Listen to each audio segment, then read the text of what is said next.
നമസ്തേ, ഞാൻ കൃഷ്ണരാജ്. ഞാൻ ദേവിക ബൈജു. നമുക്കറിയാം, നമ്മൾ ഇന്ന് ഇവിടെ കലോത്സവ വേദിയിലാണുള്ളത്. ഇന്നത്തെ പുത്തൻ പുലരി എന്ന് പറഞ്ഞാൽ നമുക്ക് ഭയങ്കര സ്പെഷ്യൽ ആണ് അല്ലേ കൃഷ്ണരാജ്? പുതുപുത്തൻ പുലരിയാണ്.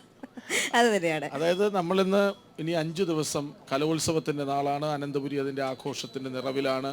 അതുകൊണ്ട് തന്നെ നമ്മൾ സ്വാഭാവികമായും ഇനിയത്തെ പുത്തൻ പുലരികൾ കലോത്സവം അവസാനിക്കുന്നത് വരെ അതിലേതെങ്കിലും ഒരു ഭാഗമെങ്കിലും ഇവിടെ നിന്നാകും. കാരണം ആഘോഷത്തിൻ്റെ, ആവേശത്തിൻ്റെ, ആരവത്തിൻ്റെ, ആസ്വാദനത്തിൻ്റെ, ആമോദത്തിൻ്റെ ഒക്കെ ഉത്സവം.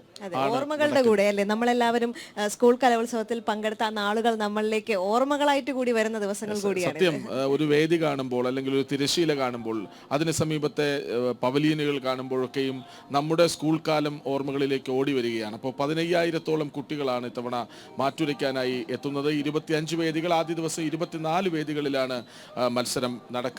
ഏതായാലും ആഘോഷത്തിന്റെ ദിവസങ്ങളിലേക്ക് നമ്മൾ കടക്കുകയാണ്. അപ്പോൾ സ്വാഭാവികമായും ഇന്നത്തെ വാർത്തകൾ അറിയാതെ പോകാനാവില്ല. പ്രധാന വാർത്തകളിലേക്ക് നോക്കാം. പ്രധാന വാർത്തകൾ.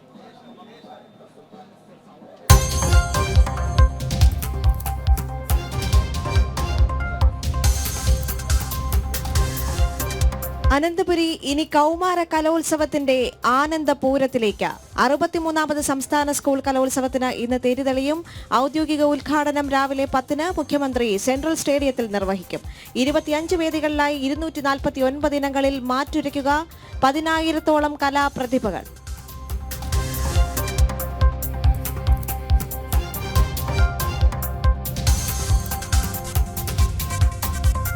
വഖഫ് ഭൂമി കയ്യേറ്റവുമായി ബന്ധപ്പെട്ട ജുഡീഷ്യൽ കമ്മീഷന്റെ മുനമ്പം സന്ദർശനം ഇന്ന്.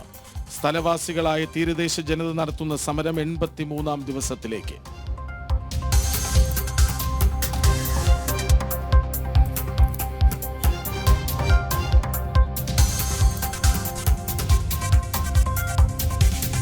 ക്രിസ്മസ് ചോദ്യപേപ്പർ ചോർച്ചയിൽ എങ്ങുമെത്താതെ അന്വേഷണം. ഒളിവിൽ പോയ MS സൊല്യൂഷൻ CEO മുഹമ്മദ് ഷുഹൈബിന്റെ മുൻകൂർ ജാമ്യാപേക്ഷ കോടതി ഇന്ന് വീണ്ടും പരിഗണിക്കും.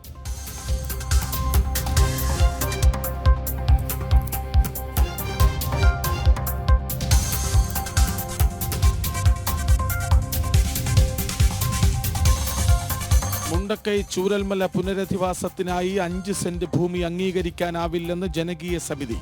10 സെന്റ് ഭൂമി വീതമെങ്കിലും ഓരോരുത്തർക്കും ലഭിക്കണമെന്ന ആവശ്യം.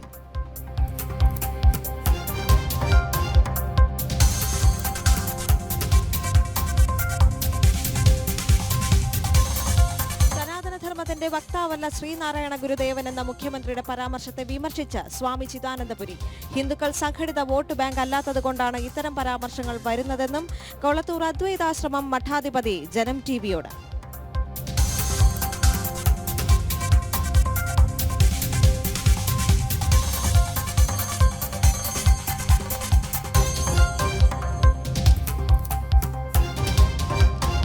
എരുമേലിയിലെ നിർദ്ദിഷ്ട ശബരിമല വിമാനത്താവളത്തിനായി ഭൂമി ഏറ്റെടുക്കൽ നടപടികളുമായി സർക്കാർ മുന്നോട്ട്. സാമൂഹ്യ പ്രത്യാഘാത പഠന റിപ്പോർട്ട് വിലയിരുത്താൻ 9-അംഗ സമിതി രൂപീകരിച്ചു. ശുപാർശകൾ 2 മാസത്തിനകം സമർപ്പിക്കും.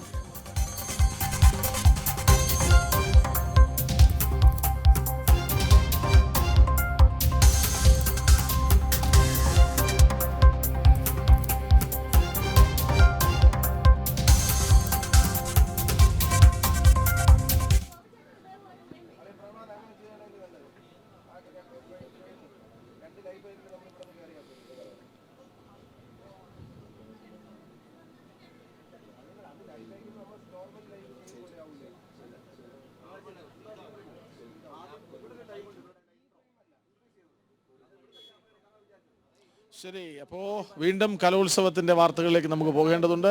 നേരത്തെ പറഞ്ഞതുപോലെ 15,000-ഓളം കുട്ടികളാണ്.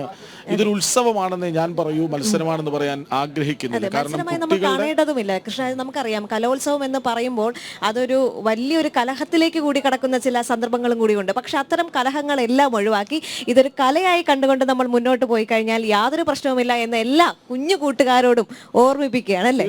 തീർച്ചയായും ഇതൊരു മത്സരമേ അല്ല, ഇതൊരു ഉത്സവമാണ്. ഇനി 5 നാളുകൾ അനന്തപുരി ആഘോഷത്തിമിർപ്പിൽ അമരുന്ന ഉത്സവം. അതിൽ കുട്ടികൾ പ്രധാന കഥാപാത്രങ്ങളാകുന്നു. അവർ അരങ്ങിലെത്തി മികവിന്റെ പാരമ്യത എന്തെന്ന് കാട്ടിത്തരുന്നു. ഓരോരുത്തർക്കും ഓരോ ദിവസം ഒരു വലിയ പ്രത്യേകത ഉള്ളതാവും. അവരുടെ ദിവസമാണെങ്കിൽ അവർ പരമാവധി മികവിലേക്ക് എത്തും. ഒരു പക്ഷേ പരിശീലന സമയത്ത് പോലും പുറത്തെടുക്കാൻ പറ്റാത്തത്ര മികവ് ഒരു സ്റ്റേജിലെടുത്തു എന്ന് വരും. അപ്പോൾ ഓരോ വേദികളിലും കുട്ടികൾ അവരുടെ മികവിനെ മാറ്റുരയ്ക്കുകയാണ്. അതിൽ ഭേദമാരെന്ന ചോദ്യം അതിനുത്തരമുണ്ടാകും. പക്ഷേ എങ്കിൽ പോലും ഇതൊരു ഉത്സവം തന്നെയാണ്. നമുക്ക് തിരുവനന്തപുരത്തെ കലോത്സവ വാർത്തകളിലേക്ക് തന്നെ പ്രധാനമായും പോകാം. തിരുവാനന്തപുരം.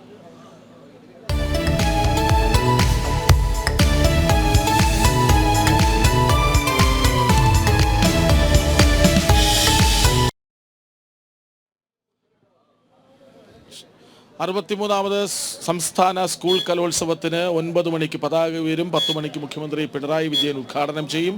അങ്ങനെ ആവേശത്തിന്റെ ദിവസങ്ങളിലേക്ക് നമ്മൾ കടക്കുകയാണ്. ആദ്യ പകലാണിത്.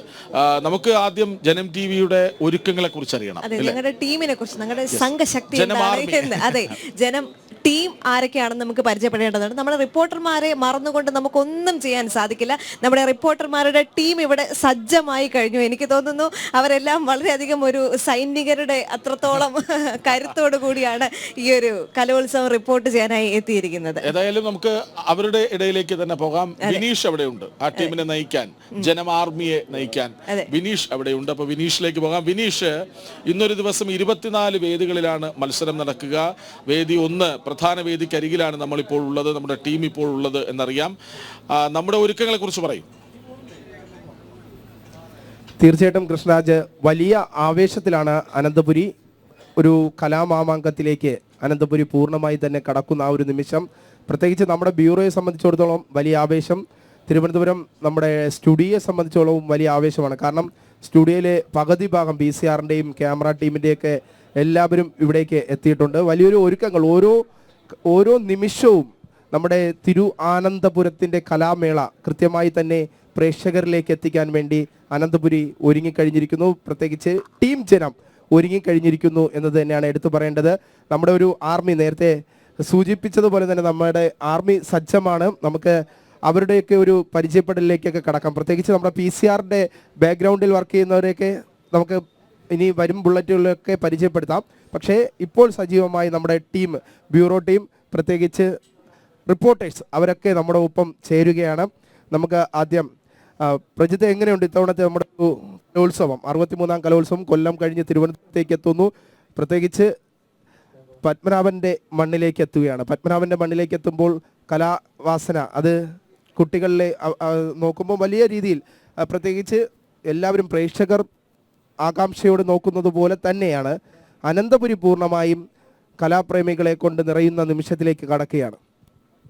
അങ്ങനെ തന്നെയാണ് വിനീഷ്. ആദ്യം ഈ തിരുവനന്തപുരം എന്നുള്ള നമ്മുടെ പേരിൽ നിന്ന് തന്നെ തുടങ്ങേണ്ടി വരും. കാരണം ഇത്രയധികം ആവേശത്തോടെ, ഇത്രയധികം വൈവിധ്യങ്ങളോടെ, ഇത്രയധികം ആളുകൾ ഒരു നമ്മുടെ തിരുവനന്തപുരത്തെ തലസ്ഥാനത്തിലേക്ക് എത്തുമ്പോൾ അത് പൂർണ്ണമായും ഒരു ആനന്ദവേദിയായി തിരുവനന്തപുരം തകരം മാറുന്ന സാഹചര്യത്തിലേക്കാണ് കാര്യങ്ങൾ പോകുന്നത്.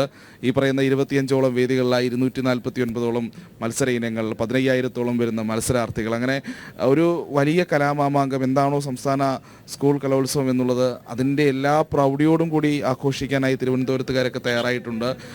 കൂടുതൽ എല്ലാ വേദികളിലും ഇനി കുറച്ച് മണിക്കൂറുകൾ കൂടി അല്ലെങ്കിൽ മിനിറ്റുകൾ കൂടിയൊക്കെ കഴിയുമ്പോഴേക്കും കുട്ടികളൊക്കെ എത്തി തുടങ്ങും. വേദികളിൽ സജീവമാകും മത്സരങ്ങളുണ്ടാകും. മൊത്തത്തിലൊരു രാത്രി 2 മണിക്കാണ് ഉറങ്ങിയത്, അതുകൊണ്ടാണ്. അപ്പോൾ നമ്മളൊരു ആവേശം, കലോത്സവത്തിന്റെ ആവേശത്തിലേക്ക് കടക്കണം. നമ്മളെ ടീമൊക്കെ സജ്ജമല്ലേ? എന്തായിരുന്നാലും ഗംഭീരമല്ലേ?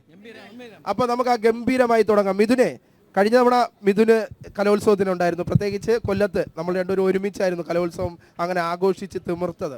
അപ്പോൾ ഇത്തവണത്തെ ഒരു ആവേശം, ആ ഒരു ആവേശം ഇതിലേക്ക് വന്നാലേ ആവേശത്തിലേക്ക് എത്തുള്ളൂ എന്നാണ് പൊതുവെ PCR എന്നൊക്കെ പറയുന്നത്. എന്താണ് തോന്നുന്നത്? It's a compliment. എന്തായാലും കുഴപ്പമില്ല. കഴിഞ്ഞ ഏതാണ്ട് കുറേ വർഷങ്ങളായിട്ട് കലോത്സവ വേദികളിലുണ്ട്. അതിനു മുമ്പും കലോത്സവവുമായി ബന്ധപ്പെട്ട് പ്രവർത്തിക്കുകയെല്ലാം ചെയ്തിട്ടുണ്ട്.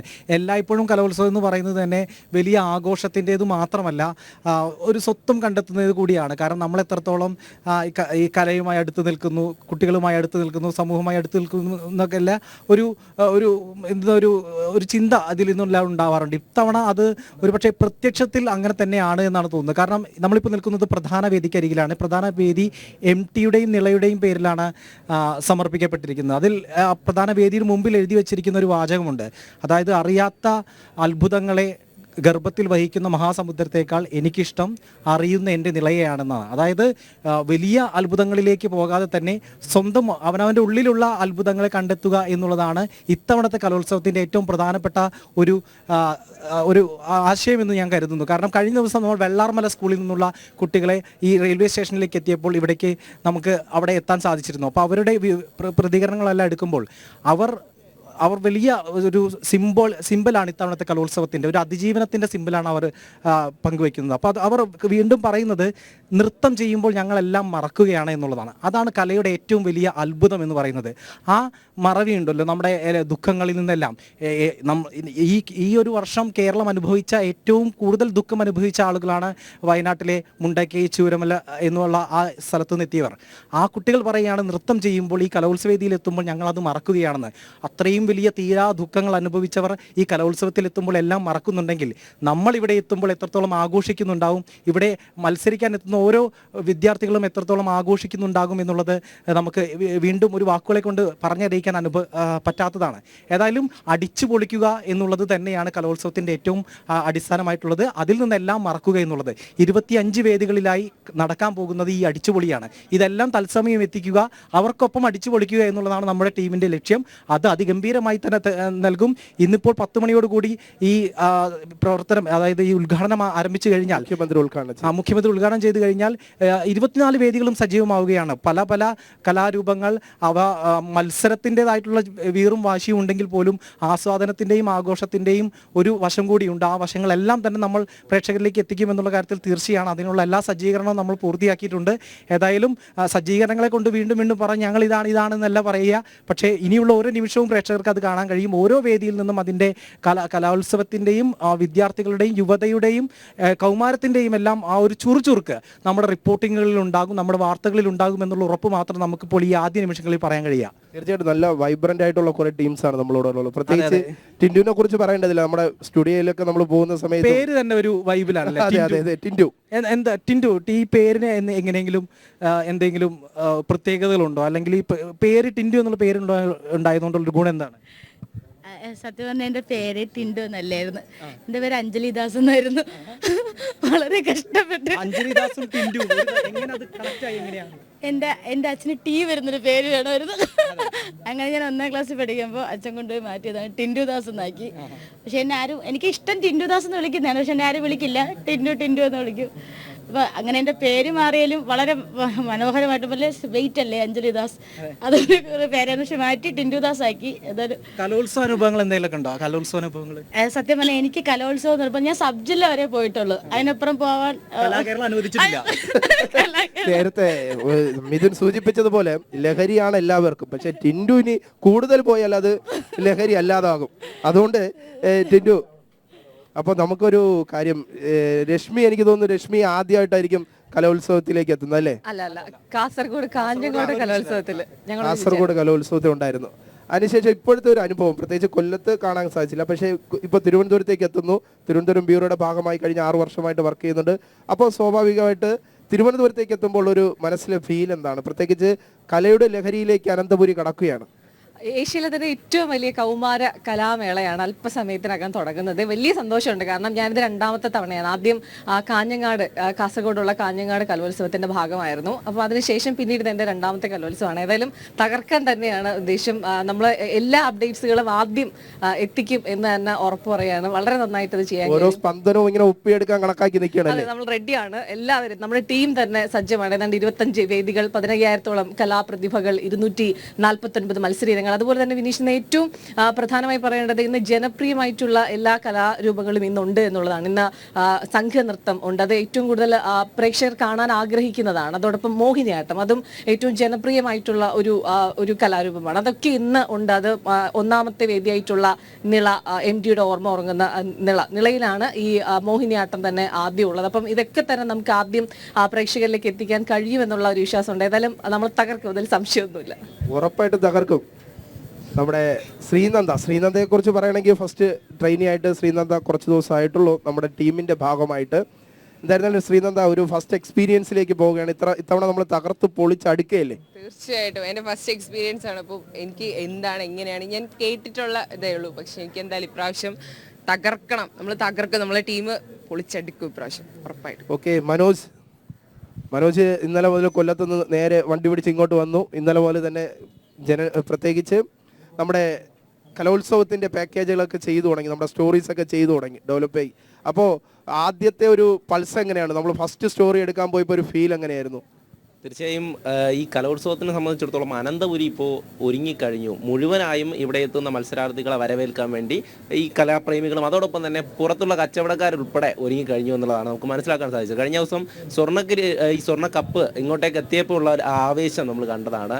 ആ ദിവസം തന്നെ, കഴിഞ്ഞ ദിവസം തന്നെ അവിടെ മുഴുവനും ഒരു ഉത്സവ പറമ്പായി മാറുന്ന ഒരു കാഴ്ച നമ്മൾ കണ്ടു. ഇനി വരുന്ന ഓരോ ദിവസവും ഇത് തന്നെയാണ്. ഈ ഒരു 5 ദിവസവും ഈ അനന്തപുരിക്ക് ഉറക്കമില്ലാത്ത നാളുകൾ കൂടെയാണ്. കാരണം രാത്രിയും അങ്ങനെ മത്സരങ്ങൾ ണ്ട്, രാവിലെയുമുണ്ട്. എല്ലാ വേദികളും സജീവമായി തന്നെ അങ്ങനെ തുടരുകയാണ്. അതോടൊപ്പം തന്നെ മറ്റൊരു പ്രത്യേകത, ഇത്തവണത്തെ ഈ ഒരു കലോത്സവം അതിൽ ഗോത്രകലകളെ കൂടെ ഉൾപ്പെടുത്തിയിട്ടുണ്ട്. പണി നൃത്തം പോലെയുള്ള ഗോത്രകലകളെ കൂടെ ഉൾപ്പെടുത്തിയിട്ടുണ്ട് എന്നുള്ളതാണ്. അപ്പോൾ പല ഇനങ്ങളിലായി 249ഓളം ഇനങ്ങളുണ്ട്. അതൊക്കെ എങ്ങനെ ഓരോ വേദികളിലും സജീവമാകുമ്പോൾ അനന്തപുരിയിലെ ഈ ഒരു നഗരത്തിലെത്തുന്ന ജനതയും അവരും ഈ കലാമേളയുടെ ഒപ്പം തന്നെ അങ്ങ് സഞ്ചരിക്കുകയാണ്. എന്തായാലും ഈ ദിവസങ്ങളിലൊക്കെ നമുക്ക് ഈ തുടക്കം തന്നെ നമുക്കറിയാം, ഉദ്ഘാടനം 10 മണിക്ക് നടക്കുന്നു. അതിനുശേഷം നടക്കുന്ന നൃത്താവിഷ്കാരം, അതോടൊപ്പം തന്നെ ഈ സംഘനൃത്തം നടത്തുന്നത് വെള്ളാർമലയിലെ വിദ്യാർത്ഥികളാണ്. ആ സംഘനൃത്തത്തോടെയാണ് തുടങ്ങുന്നത്. അതൊക്കെ തന്നെ ഒരു അതിജീവന സന്ദേശം കൂടെ നൽകിക്കൊണ്ടാണ്, പോസിറ്റീവ് വൈബ് പൂർണ്ണമായും നൽകുകയാണ് അല്ലേ, പ്രത്യേകിച്ച് കലയിൽ അത്തരത്തിലൊരു പോസിറ്റീവ് എനർജി തന്നെ ഇവിടെ എത്തുന്നവർക്ക് എല്ലാവർക്കും നൽകിക്കൊണ്ടൊരു തുടക്കമാണ്. എന്തായാലും വരുന്ന ഓരോ ദിവസത്തെയും ഇത്തരത്തിലുള്ള വാർത്തകളും അതോടൊപ്പം തന്നെ അവരുടെ ആ ഒരു ആവേശമൊക്കെ നമുക്ക് അതേപടി തന്നെ പ്രേക്ഷകരിലേക്ക് എത്തിക്കാൻ സാധിക്കുമെന്നുള്ള ഒരു ഊർജ്ജത്തോടു കൂടി തന്നെയാണ് എല്ലാവരും ഇവിടെ നിൽക്കുന്നത്. ശാലിനിയിലേക്ക് പോകുമ്പോൾ ശാലിനി നമ്മുടെ IFF ഒക്കെ കഴിഞ്ഞ് അങ്ങനെ തിരുവനന്തപുരം മൊത്തത്തിലൊന്ന് ഇളകി മറിഞ്ഞൊക്കെ നിൽക്കുകയാണ്. ആ ഒരു സാഹചര്യത്തിലാണ് പ്രത്യേകിച്ച് ഇപ്പോൾ കലോത്സവം കൂടി എത്തുന്നത്. ഈ കലോത്സവം എത്തുന്ന സമയത്ത് ശാലിനി ഭയങ്കര ട്രെൻഡി ആയിട്ടൊക്കെയാണ് വന്നിരിക്കുന്നത്. എന്താണ് പ്രത്യേകത? ട്രെൻഡിനൊപ്പം മാറുക എന്നുള്ളതാണ്. തലസ്ഥാനം എന്ന് പറയുമ്പോൾ നമ്മൾ എല്ലാ ആഘോഷങ്ങളെയും ഒരുപോലെ സ്വീകരിക്കുന്നതാണ്. അതിപ്പോൾ കലോത്സവം ആയിക്കോട്ടെ, ചലച്ചിത്രമേള ആയിക്കോട്ടെ, എന്തായിക്കോട്ടെ, നമ്മൾ ആ വൈബിനൊത്ത് നിൽക്കുന്ന ആൾക്കാരാണ്. അപ്പം ആ വൈബിനൊത്ത് ഇനിയുള്ള രാപ്പകലുകൾ ജനം ടീം, ജനം കുടുംബം നീങ്ങാൻ പോവുകയാണ്.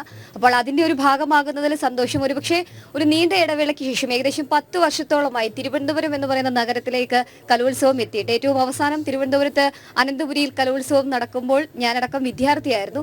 ഇന്ന് അതിൻ്റെ ഭാഗമായി റിപ്പോർട്ട് ചെയ്യാൻ എത്തുമ്പോൾ അതിൻ്റെ ഒരു സന്തോഷമുണ്ട്. അന്ന് പുത്തരിക്കണ്ടം മൈതാനമായിരുന്നു 1ാം വേദിയെങ്കിൽ ഇന്നത് മാറി സെക്രട്ടേറിയറ്റിന് തൊട്ട് സമീപത്തെ MDയുടെ ഓർമ്മകൾ ഉറങ്ങുന്ന നിള എന്ന പേരിൽ അറിയപ്പെടുന്ന സെൻട്രൽ സ്റ്റേഡിയത്തിലാണ് നമ്മൾ നിൽക്കുന്നത്. എന്തായാലും കലയുടെ പൂരം കൊടിയേറാൻ ഇനി കുറച്ച് നിമിഷങ്ങൾ മാത്രമേ ഉള്ളൂ. 9 മണിയോടുകൂടി DG നമുക്ക് തൊട്ടു പിന്നിലായി കാണുന്ന കൊടിമരത്തിൽ പതാക ഉയർത്തുന്നതോടുകൂടി ഔദ്യോഗികമായി മേള തുടങ്ങാൻ പോവുകയാണ്. അതിന് തൊട്ടു പിന്നാലെ മുഖ്യമന്ത്രി അടക്കമുള്ളവർ ഈ വേദിയിലേക്ക് എത്തും. 10 മണിക്ക് ഔദ്യോഗികമായി കലാമാമാങ്കം തുടങ്ങും. എന്നെ ആകർഷിക്കുന്നത് വിനീഷ്, ഒരുപക്ഷെ നീണ്ട ഇടവേളയ്ക്ക് ശേഷം തലസ്ഥാന നഗരിയിലേക്ക് ഈ സ്വർണ്ണക്കപ്പ് എത്തുമ്പോൾ ഒരുപാട് ചരിത്രമുണ്ട്. സ്വർണ്ണക്കപ്പിനെ സംബന്ധിച്ചിടത്തോളം എന്ത് ഈ സ്വർണ്ണക്കപ്പ് നമ്മൾ പലപ്പോഴും കേട്ടിട്ടുള്ളത് കലാകിരീടം കിട്ടുന്ന ജില്ലയ്ക്ക് സ്വർണ്ണക്കപ്പ് കിട്ടുന്നു, അത് ട്രഷറിയിൽ കൊണ്ടുവന്ന് സൂക്ഷിക്കുന്നു. എന്തിനത്രയും വലിയ കപ്പ്?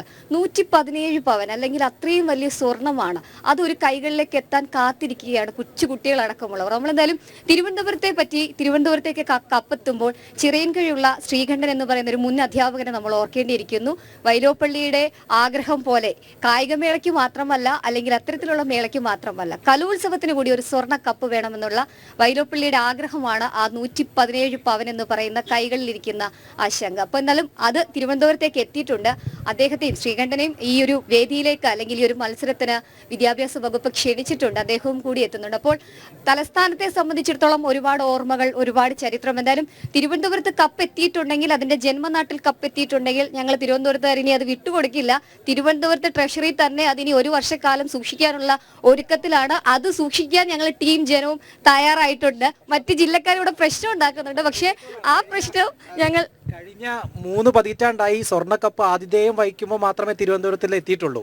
തിരുവനന്തപുരത്ത് നിന്നുകൊണ്ട് തിരുവനന്തപുരത്തെ വെല്ലുവിളിക്കുകയല്ല, പക്ഷേ തൃശ്ശൂരും, അതായത് എൻ്റെ ജില്ലയായിട്ടുള്ള തൃശ്ശൂരൊക്കെ ഇതിനു മുമ്പ് പലവണ എടുത്തിട്ടുണ്ട്. ഈ നൂറ്റാണ്ടിൽ തിരുവനന്തപുരത്തിന് ആതിഥേയൻ എന്നുള്ള നിലയ്ക്ക് മാത്രമേ സ്വർണ്ണക്കപ്പ് തൊടാൻ സാധിച്ചിട്ടുള്ളൂ എന്നുള്ളത് ദുഃഖത്തോടു കൂടി തന്നെ ഞാൻ അതിത്തവണ തിരിച്ചു പിടിക്കുന്നതാണ് ഇത്തവണ ഞങ്ങൾ മാറ്റിയിരിക്കും. ഞങ്ങൾ എല്ലാം കൂടെ ഒറ്റക്കെട്ടായിട്ട് ഇറങ്ങിയിട്ടുണ്ടെങ്കിൽ പിള്ളേര് വാങ്ങിയില്ലെങ്കിൽ ഞങ്ങൾ ഇറങ്ങിയ കപ്പ് വാങ്ങിയിരിക്കും എന്നുള്ളത് ഞങ്ങൾ ഇതിലൂടെ പ്രഖ്യാപിക്കുകയാണ്. എന്തായാലും ടീം സെറ്റാണ്. എല്ലാവരും എല്ലാവരും ready. അല്ലിയുടെ ആവേശം പത്മനാഭന്റെ മുമ്പിൽ എന്തിനീ 117 പവനല്ലേ? അത് വേറെ പവൻ, പക്ഷെ ഈ പവൻ ഞങ്ങൾ ഇത്തവണ പിടിച്ചിരിക്കും എന്നുള്ളത് സംശയമില്ല. എന്തായാലും എല്ലാ അപ്ഡേഷനും ഒരു സെക്കൻഡ് പോലും ലേറ്റ് ആവാതെ ജനം ടിവിയിലൂടെ പ്രേക്ഷകരിലേക്ക് എത്തിക്കാൻ ടീം ജനം തയ്യാറാണ്. എന്തായാലും നമ്മുടെ പവലിയൻ ആക്റ്റീവ് ആയിട്ടുണ്ട്. ഇനിയും കുറെ പേര് ഇതിലേക്ക് ജോയിൻ ചെയ്യാനുണ്ട്. എല്ലാവരുമായിട്ട് നമ്മൾ പൊളിച്ചടുക്കിയിരിക്കും ഈ 5 രാപ്പകലുകൾ. ശാലിനി പറഞ്ഞതുപോലെ തന്നെ കപ്പ് ആര് കൊണ്ടുപോകും എന്നതാണ് ഏറ്റവും നിർണായകമായ കാര്യം. ആ കപ്പിന്റെ ആ ഒരു ചിന്തയിൽ ആർക്ക് അത് പെട്ടെന്ന് എങ്ങനെ കപ്പ് ആരുടെ കയ്യിലേക്ക് എത്തും, കഴിഞ്ഞ തവണ ജേതാവായ ആൾക്കാർ തന്നെ കപ്പിലേക്ക് എത്തുമോ എന്നൊക്കെ നമുക്ക് നോക്കിയിരിക്കേണ്ടതുണ്ട്. പക്ഷേ ഇനി അത് ആ ഒരു 5 നാൾ കാത്തിരിക്കേണ്ടതുണ്ട്. എന്തായിരുന്നാലും നിലവിൽ നമ്മുടെ പ്രൊഡ്യൂസർ കം റിപ്പോർട്ടർ എല്ലാം ഓൾ ഇൻ ഓൾ ആണ്. അപ്പോൾ പ്രത്യേകിച്ച് നമുക്ക് പ്രശാന്തിനെ കുറിച്ച് പറയേണ്ടതില്ല. പ്രശാന്ത് സംസ്കൃത ഭാഷയിൽ നിന്നാണ്, അല്ലെങ്കിൽ സംസ്കൃതത്തിൽ നമ്മുടെ ജനം ടി വിയിലേക്ക് എത്തിയിട്ടാണ് ഇങ്ങോട്ടേക്ക് എത്തുന്നത്. ഈ ഒരു പ്രത്യേകിച്ച് പറയേണ്ടത്, ഈ ഒരു കലോത്സവത്തിൽ സംസ്കൃതത്തിന് ഒരു പ്രാധാന്യം നൽകുന്നുണ്ട്. എന്താണ് പ്രശാന്ത് അത്? വലിയ പ്രാധാന്യമുണ്ട് സംസ്കൃതത്തിന്. നമുക്കറിയാം സംസ്കൃതത്തെപ്പറ്റി നമുക്ക് പറഞ്ഞാൽ തീരാത്ത അത്രയും സാഹിത്യവും കലയും നമ്മുടെ സംസ്കാരവും ഒക്കെ ആയിട്ട് ഇണങ്ങിച്ചേരുന്നതാണ്. അപ്പോൾ ഒരുപാട് പറയാനുണ്ട് സംസ്കൃതമായിട്ട്. എന്തായാലും എനിക്ക് ഈ കലോത്സവവുമായി ബന്ധപ്പെട്ട് ഞാൻ ആദ്യത്തെ ഒരു എക്സ്പീരിയൻസ് കൂടിയാണ്. നേരത്തെ ഇങ്ങനെ എത്തിയിട്ടില്ല. അപ്പം ഇവിടെ എത്തുമ്പോഴേക്കും വേറൊരു കാര്യം എന്ന് പറയുന്നത് സംസ്കൃതം കൂടി നോക്കണമെന്ന് പറഞ്ഞിട്ടുണ്ട്. അതൊരു വലിയ ഭാഗ്യമായിട്ട് കരുതുന്നു. എന്തായാലും ഈ സംസ്കൃതവും മലയാളവും എല്ലാം നമ്മൾ ഒരു വാർത്ത പോലും മിസ്സാക്കാതെ എല്ലാം എത്തിക്കാം. അതിനോടൊപ്പം തന്നെ ഇത് ഓണർ പോകുമ്പോൾ അതിൻ്റെ നിന്നുകൊണ്ട് തന്നെ ഇതിനെ എത്രത്തോളം ജനങ്ങൾക്ക് എത്തിക്കാൻ കഴിയും, അതുപോലെ എത്രത്തോളം ജനകീയമാക്കി എടുക്കാൻ കഴിയുമെന്നും കൂടെ ശ്രദ്ധിച്ചുകൊണ്ട് നമ്മൾ പ്രയത്നിക്കും. അതാണ് ഇപ്പോൾ പറയാനുള്ളൂ. തീർച്ചയായിട്ടും നമ്മുടെ ഗോപു ഉണ്ട്. ഗോപു ക്യാമറയുടെ ഭാഗമായി നിൽക്കുന്ന ആളാണ്. ഗോപുവിന്റെ ചീഫൊക്കെ അവിടെ ഇരുന്ന് ഫ്രെയിം വെച്ചുകൊണ്ടിരിക്കുകയാണ്, അജിത്ത് ഏട്ടനൊക്കെ. അപ്പോൾ സ്വാഭാവികമായിട്ട് ഗോപു ഫ്രെയിമിൽ നിൽക്കുന്നു, അജിത്ത് ഏട്ടൻ അവിടെ ഇരുത്തിയിരിക്കുകയാണ്. എന്താണ് തോന്നുന്നത്? അജിത്തേട്ടനാണ് ഇതിൻ്റെ ചുക്കാൻ പിടിക്കുന്ന ഒരാൾ. ഇത്തേട്ടനും സുദർശനും അരുൺ അനന്തപുരി, അപ്പം അവരെല്ലാവരുമാണ് ഇപ്പം നമ്മുടെ സ്റ്റേജിനകത്തുള്ള ആൾക്കാർ. അവരെ ഫ്രെയിമിൽ നമുക്കിപ്പം കാണാൻ പറ്റില്ല. എങ്കിലും നമ്മളെ ഈ വർഷത്തെ കലോത്സവം നല്ല രീതിയിൽ സജ്ജമായിട്ട് തന്നെ മുന്നോട്ട് പോകാൻ തന്നെ ക്യാമറ ടീമൊക്കെ ഇവിടെ സെറ്റാണ്. ഉറപ്പാണ്. എല്ലാവരും ഓടി തകർക്കും. ഉറപ്പാണ്. ഗംഭീരമാണ്. നമ്മുടെ അനീഷ് ഉണ്ട്. അനീഷ് എങ്ങനെയാണ് സംഭവം? അനീഷ് ബ്യൂറോയിൽ ഗംഭീരമാണോ? ബ്യൂറോ വർക്കിന് ഗംഭീരമാണ്. പിന്നെ അനീഷിനെ ഏത് പാതിരാത്രി വിളിച്ചാലും കിട്ടുന്ന ഒരു വ്യക്തിയാണ് അനീഷിനെ എപ്പോൾ വിളിച്ചാലും അനീഷ് എവിടെ പോകാനായാലും റെഡിയാണ്. അനീഷിന്റെ 1-2 ഫ്രെയിമുകളൊക്കെ ഓർക്കാമോ? ശബരിമലയിലേക്ക് സംഭവങ്ങള്, ചില ഫ്രെയിമുകളിലൊക്കെ നമുക്ക് മറക്കാൻ കഴിയാത്ത, പിന്നെ നല്ല വ്യൂവേഴ്സ് ഉണ്ടായിരുന്ന ഒരു ഫ്രെയിമുകളൊക്കെ ഉണ്ടായിരുന്നു. അനീഷിന്റെ നല്ല വർക്കായിരുന്നു. നമുക്ക് അനീഷിന്റെ അടുത്ത് അനീഷ് രാത്രി പോകണം എന്ന് പറഞ്ഞാൽ അനീഷ് പോകാൻ പറ്റില്ല എന്നൊന്നും പറയില്ല. നല്ല അനീഷ് സത്യത്തിൽ അവിടെ ഒതുങ്ങിയിരിക്കുകയാണ്. എന്താ അനീഷിനെ കൊടുക്കുക. ക്യാമറയുടെ മുന്നിൽ വരാൻ, ക്യാമറയുടെ പിന്നിൽ എപ്പോഴും നിൽക്കാൻ ആഗ്രഹിക്കുന്ന ആളാണ്. അനീഷ് ഇങ്ങനെ ഓടെയാണ്. നമ്മുടെ തൊട്ടടുത്ത് നമ്മുടെ അരുളേട്ടൻ ഉണ്ട്. അരുളേട്ടൻ നമ്മുടെ സാരഥിയാണ്. എപ്പോഴും ജനം ടി വിയെ പ്രത്യേകിച്ച് മുന്നോട്ട് നയിക്കുന്നതിൽ പ്രത്യേകിച്ച് നമുക്ക് പറയാനുള്ളത് നമ്മുടെ ബ്യൂറോയുടെ ഏറ്റവും അച്ചടക്കമുള്ള ഒരു സാരഥി എന്ന് തന്നെ നമുക്ക് പറയാൻ പറ്റും. രാവിലെ 6 മണിക്ക് ഡ്യൂട്ടി 5 മണിക്ക് ബ്യൂറോയിലെത്തുന്ന ആളാണ് അരുളേട്ടൻ. അരുളേട്ടൻ എന്താ തോന്നുന്നത്? ആദ്യത്തെ എക്സ്പീരിയൻസ് ആണ് കലോത്സവത്തിൽ, എന്താണ് മനസ്സിൽ തോന്നുന്നത്? സത്യം പറയാം വിനീഷ, ഞാൻ അന്തം വിട്ട് നിൽക്കുകയാണ്. എന്താണെന്ന് അറിയില്ല. എൻ്റെ ആദ്യത്തെ അനുഭവമാണ് ഇത്. കാരണം വെച്ച് കഴിഞ്ഞാൽ എനിക്കറിയില്ല, നമ്മളെ കുഞ്ഞുമക്കളെല്ലാം പുലികളാണ് കേട്ടോ. അതെ, അവർ തകർക്കാൻ പോവുകയാണ്, ആ നിമിഷത്തിലേക്ക് എത്തുകയാണ്. അതുപോലെ നമ്മളും ജനം ടി വിയും തകർക്കണം, ഗംഭീരാക്കും അല്ലേ? ഗംഭീരാക്കും. അപ്പോൾ ഒപ്പം നമ്മുടെ മറ്റൊരു സാരഥിയുണ്ട്, നമ്മുടെ അഖിലേഷിനെ സംബന്ധിച്ചിടത്തോളം ഒരു ആർട്ടിസ്റ്റ് ഒക്കെയാണ് അഖിലേഷ്. അങ്ങനെയൊക്കെ അഭിനയിക്കുന്ന ആളാണ്. ആ എക്സ്പ്രഷൻസ് ഒക്കെ അങ്ങനെ വാരി വിതറുന്ന ആളാണ്. അഖിലേഷ് എങ്ങനെയുണ്ട്? ഫസ്റ്റ് ആണോ കലോത്സവത്തിന്റെ ഭാഗമാവുന്നത്?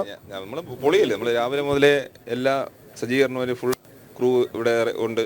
പിന്നെ ബാക്കി എല്ലാവരും അടുത്ത് എന്ത് പുതിയ വെറൈറ്റി സാധനങ്ങൾ ചെയ്യാന്നുള്ള പ്രിപ്പറേഷനിലാണ് റിപ്പോർട്ടർമാരും ബാക്കി എല്ലാവരും. അപ്പോൾ അവർക്കെല്ലാം പൊളിച്ച് ഈ കലോത്സവം പൊളിയായി ജനം ടി വിക്ക് ഒരു പുത്തൻ സംഭവമായി മാറട്ടെ എന്ന് എല്ലാവിധ ആശംസകൾ റിപ്പോർട്ടർമാർക്ക്, ബാക്കിയുള്ള നമ്മളെല്ലാ ക്രൂവിനും ആശംസകളോടൊപ്പം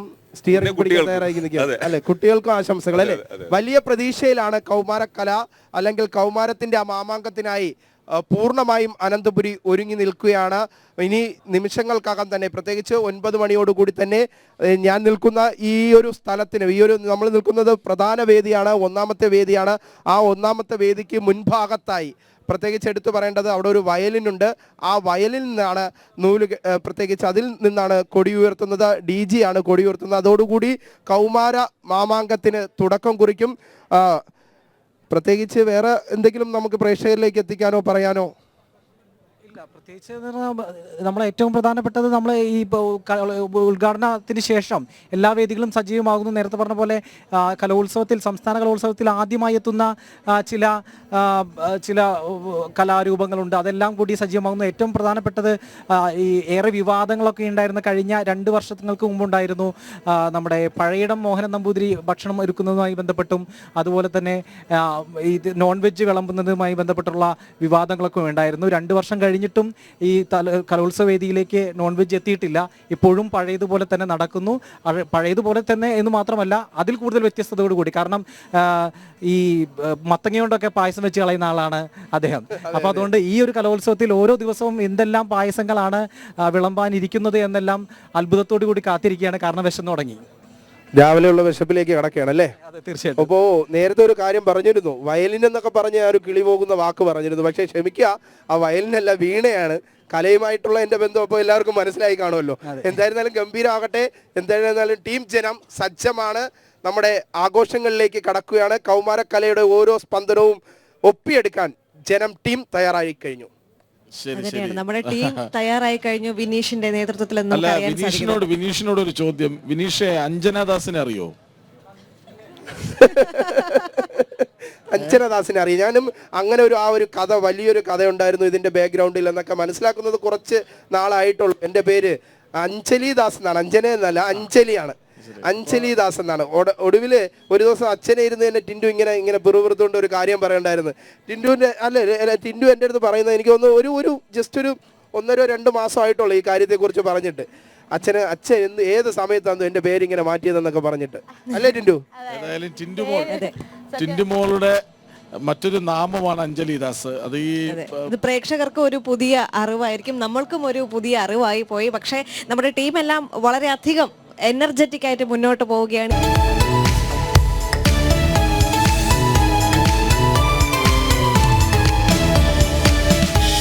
23ാമത്തെ കലോത്സവത്തിന് അല്പസമയത്തിനകം തിരി തെളിയും എന്ന് നമുക്ക് മനസ്സിലാക്കാൻ സാധിക്കുന്നുണ്ട്. നിളയാണ് പ്രധാന വേദി. ഈ വർഷം ഏതൊക്കെ ഐറ്റംസ് ആണ് ഒരുങ്ങുന്നത്, അല്ലെങ്കിൽ ഏതൊക്കെ വേദികളിലായാണ് ഈ ഐറ്റംസ് ഒരുങ്ങുന്നത് എന്നിങ്ങനെയുള്ള ഒരു റിപ്പോർട്ട് നമ്മുടെ വിനോദ് തയ്യാറാക്കിയിട്ടുണ്ട്. ആ റിപ്പോർട്ടിലേക്ക്.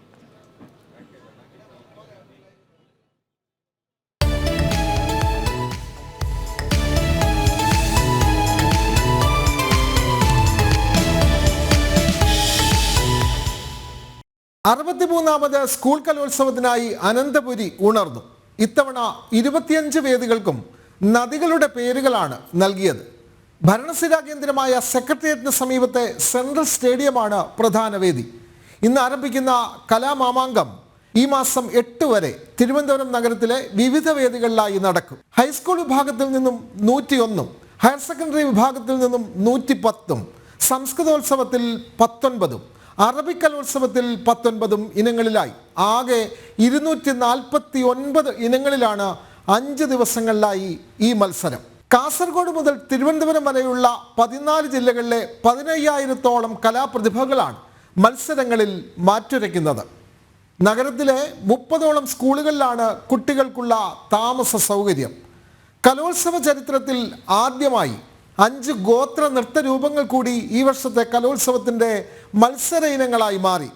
മംഗലം കളി, പണിയ നൃത്തം, പളിയ നൃത്തം, മംഗലപുല ആട്ടം, ഇരുള നൃത്തം എന്നിവയാണ് പുതുതായി ഉൾപ്പെടുത്തിയ 5 തദ്ദേശീയ നൃത്തരൂപങ്ങൾ.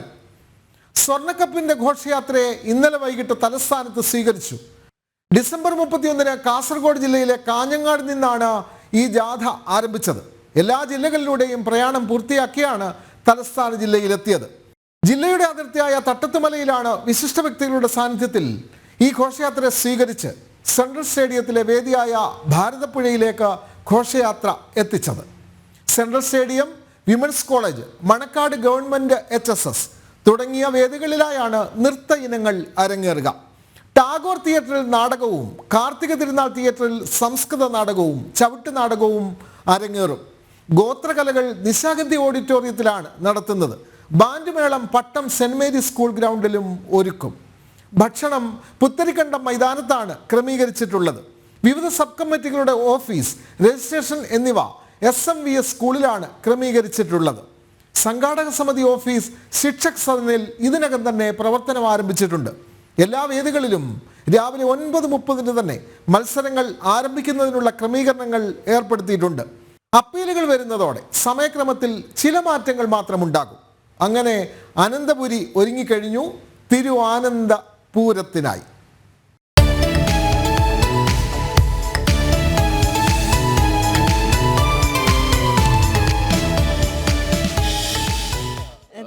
നമ്മൾ വളരെ ആഘോഷത്തിന് നടുവിലാണ് ഇരിക്കുന്നത്, അല്ലെങ്കിൽ ആഘോഷത്തിൻ്റെ ജനരാത്രങ്ങളിലേക്ക് പോവുകയാണ്. പക്ഷെ അപ്പോഴും നമുക്ക് മറക്കാൻ പറ്റാത്തൊരു സംഭവമുണ്ട്. അധിക നാളായിട്ടില്ല ഉരുൾപൊട്ടി വയനാടിനെ എടുത്തു പോയിട്ട്.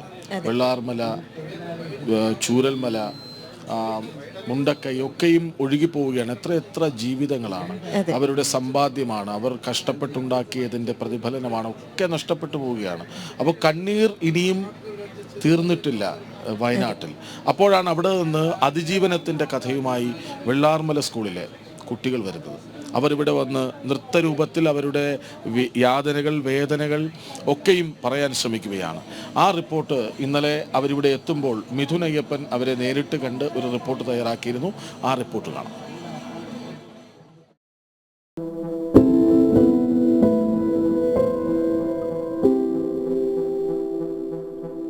3 മണിക്കൂർ വൈകിയെത്തിയ കേരള എക്സ്പ്രസ്, അതിൽ ജീവിതത്തിന്റെ സമയമൊന്നാകെ തെറ്റിപ്പോയ ചില അതിജീവിതരുണ്ട്. വയനാട് ദുരന്തത്തിൽ അകപ്പെട്ട വെള്ളാർമല GHSSലെ കുട്ടികൾ.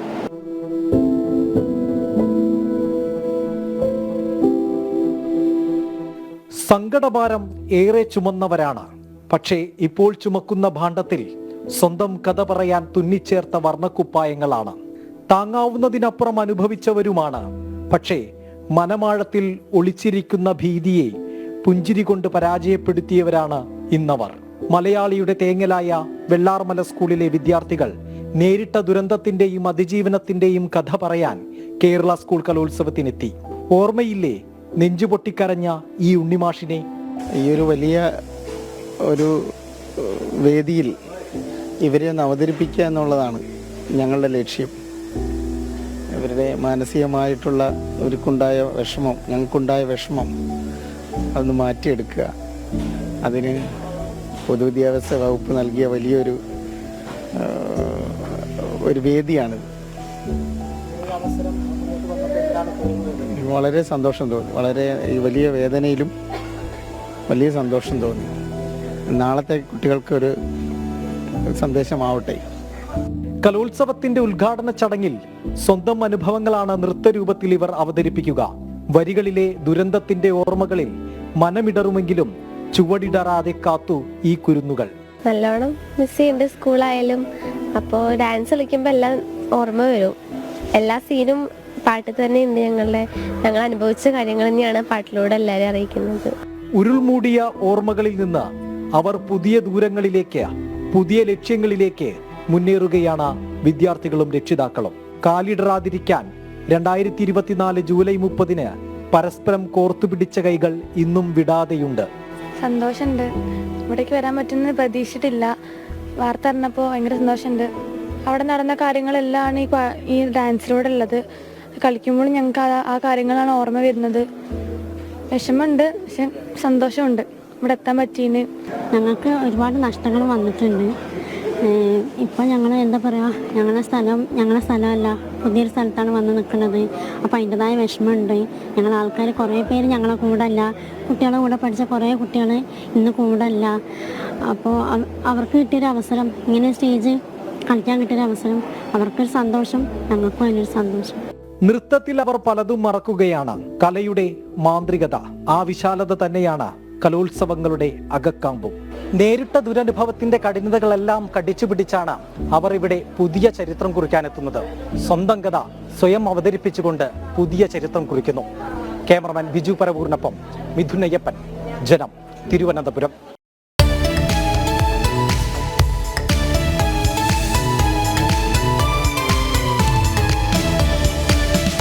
ത്തിന്റെ ആഘോഷ രാവും പകലുമാണ് കടന്നു പോയിക്കൊണ്ടിരിക്കുന്നത്. കൃഷ്ണ, നമുക്കറിയാം അനന്തപുരി ഇനി ആഘോഷ നാളുകളിലാണ്. 25 വേദികളിലായി 249 ഇനങ്ങളിലാണ് മത്സരങ്ങൾ നടക്കുക. 63ാമത് സംസ്ഥാന സ്കൂൾ കലോത്സവത്തിന് തിരിതെളിയാൻ കാത്തിരിക്കുകയാണ് അനന്തപുരി. രാവിലെ 9 മണിക്ക് പ്രധാന വേദിയായ സെൻട്രൽ സ്റ്റേഡിയത്തിലെ ചടങ്ങുകളോടെയാണ് കലോത്സവം ആരംഭിക്കുക. ശേഷം സെൻട്രൽ സ്റ്റേഡിയത്തിൽ ഉദ്ഘാടനം. ഇന്ന് ആരംഭിക്കുന്ന കലോത്സവം ജനുവരി 8-ന് അവസാനിക്കും. തിരുവനന്തപുരം നഗരത്തിലെ 25 വേദികളിലായി 249 ഇനങ്ങളിൽ മത്സരങ്ങൾ നടക്കും. 15,000-ലധികം വിദ്യാർത്ഥികളാണ് മത്സരത്തിൽ പങ്കെടുക്കാൻ എത്തുന്നത്. പ്രധാന വേദിയായി സെൻട്രൽ സ്റ്റേഡിയമാണ് നിശ്ചയിച്ചിട്ടുള്ളത്. 30 ഗ്രീൻ റൂം, 40ഓളം ശുചിമുറികൾ, ഫിൽറ്റർ ചെയ്ത ശുദ്ധജലം ലഭിക്കുന്ന പൈപ്പ് കണക്ഷനുകൾ അടക്കം അടിസ്ഥാന സൗകര്യങ്ങൾ ഒരുക്കിയിട്ടുള്ള തിരുവനന്തപുരം സെൻട്രൽ സ്റ്റേഡിയമാണ് പ്രധാന വേദി. മത്സരവേദികൾക്ക് കേരളത്തിലെ പ്രധാന നദികളുടെ പേരുകൾ. നീണ്ട വർഷങ്ങൾക്ക് ശേഷമാണ് തലസ്ഥാനത്ത് സംസ്ഥാന സ്കൂൾ കലോത്സവം നടക്കുന്നത്. Central stadium, government women's college auditorium ഉൾപ്പെടെ നഗരത്തിന്റെ ഹൃദയസ്ഥാനങ്ങളിലെല്ലാം കൗമാരക്കലകൾ വേദികളിൽ നിറയും. ജനം, തിരുവനന്തപുരം. നമ്മുടെ സ്വർണ്ണക്കപ്പ് ഇന്നലെ ഇവിടെ എത്തിയല്ലോ, അതിന് ഇന്നലെ ഒരു ദിവസം കൊണ്ട് മൂല്യം കൂടിയോ കുറഞ്ഞോ? കൂടി. കാരണം നമുക്കറിയാം ഇവിടെ സ്വർണ്ണ ഒന്നുമില്ല. ഇന്നലെ 480 രൂപയാണ് പവന് കൂടിയത്. 58,000 കഴിഞ്ഞപ്പോൾ ഇന്നലെ ഈ യാത്രയിൽ ഇവിടെ എത്തിയപ്പോൾ അതിന് മൂല്യം കൂടി. അപ്പോൾ ആ സ്വർണ്ണക്കപ്പ് എന്ന് പറയുന്നത് 117 പവനാണ്. അതുണ്ടാക്കിയ ശില്പിയുടെ അതേ നാട്ടിലേക്ക് ആ സ്വർണ്ണക്കപ്പ് എത്തിയിരിക്കുകയാണ്. അപ്പോൾ മിഥുനയ്യപ്പൻ നേരത്തെ പറഞ്ഞു ഈ കലോത്സവം നടക്കുമ്പോൾ മാത്രമേ സ്വർണ്ണക്കപ്പ് തിരുവനന്തപുരത്ത് വരുള്ളൂ എന്ന്. എന്നിട്ട് മിഥുൻ തന്നെ മറുപടിയും പറഞ്ഞു, പത്മനാഭന്റെ മണ്ണിൽ ബി നിലവറയിൽ എത്ര സ്വർണം ഇരിക്കുന്നു എന്നറിയാലോ. അപ്പോൾ സ്വാഭാവികമായിട്ട് സ്വർണം ഞങ്ങൾക്ക് വലിയ പുത്തരിയൊന്നുമല്ല, വലിയ കാര്യമൊന്നുമില്ല. എങ്കിൽ പോലും ആ സ്വർണ്ണക്കപ്പ് അത് കുട്ടികളുടെ കൈകളിലേക്ക് എത്തുമ്പോൾ അതിന്റെ മഹത്വം കൂടും. ആ സുന്ദരമായ കപ്പ് അതുണ്ടാക്കിയ ആളുടെ അതേ നാട്ടിലേക്ക് എത്തിയിരിക്കുന്നു. ആ റിപ്പോർട്ട് കാണാം.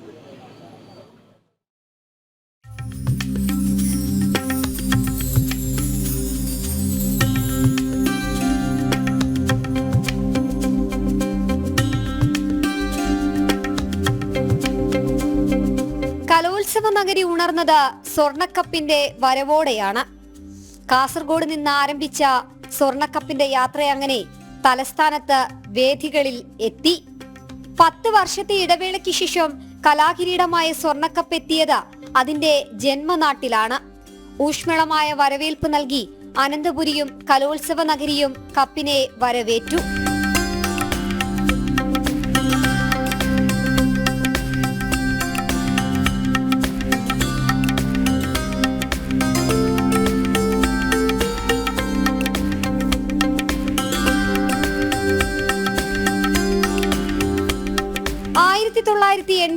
ാണ് വിദ്യാഭ്യാസ വകുപ്പിൽ കലാ അധ്യാപകനായിരുന്ന തിരുവനന്തപുരം ചിറയൻകീഴ് സ്വദേശിയായ ശ്രീകണ്ഠൻ സ്വർണക്കപ്പ് രൂപകൽപ്പന ചെയ്തത്. ഇത്തവണ സംസ്ഥാന സ്കൂൾ കലോത്സവം തലസ്ഥാനത്ത് നടക്കുമ്പോൾ അതിന്റെ മാറ്റ് കൂടുതലാണ്. ഒപ്പം ഓർമ്മകളും.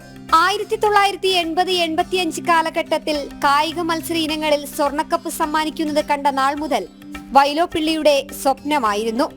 കലയുടെ ഉത്സവത്തിനും ഒരു സ്വർണക്കപ്പ്. ഒടുവിൽ ഉറ്റ സുഹൃത്തായ അധ്യാപകനും കലാകാരനുമായ ചിറയൻകീഴ് ശ്രീകണ്ഠൻ നായർ കവിഹൃദയത്തിന് രൂപം നൽകി. സ്വർണക്കപ്പിലെ ശംഖനാദത്തെയും പുസ്തകം അറിവിനെയും കൈകൾ അധ്വാനവും 7 വളകൾ രാഗങ്ങളെയും പ്രതിനിധാനം ചെയ്യുന്നതാണ്.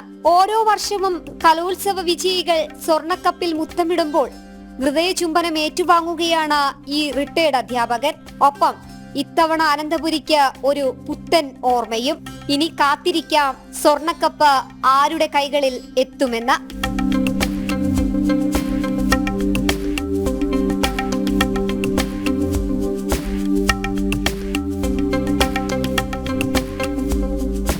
ജനം, തിരുവനന്തപുരം.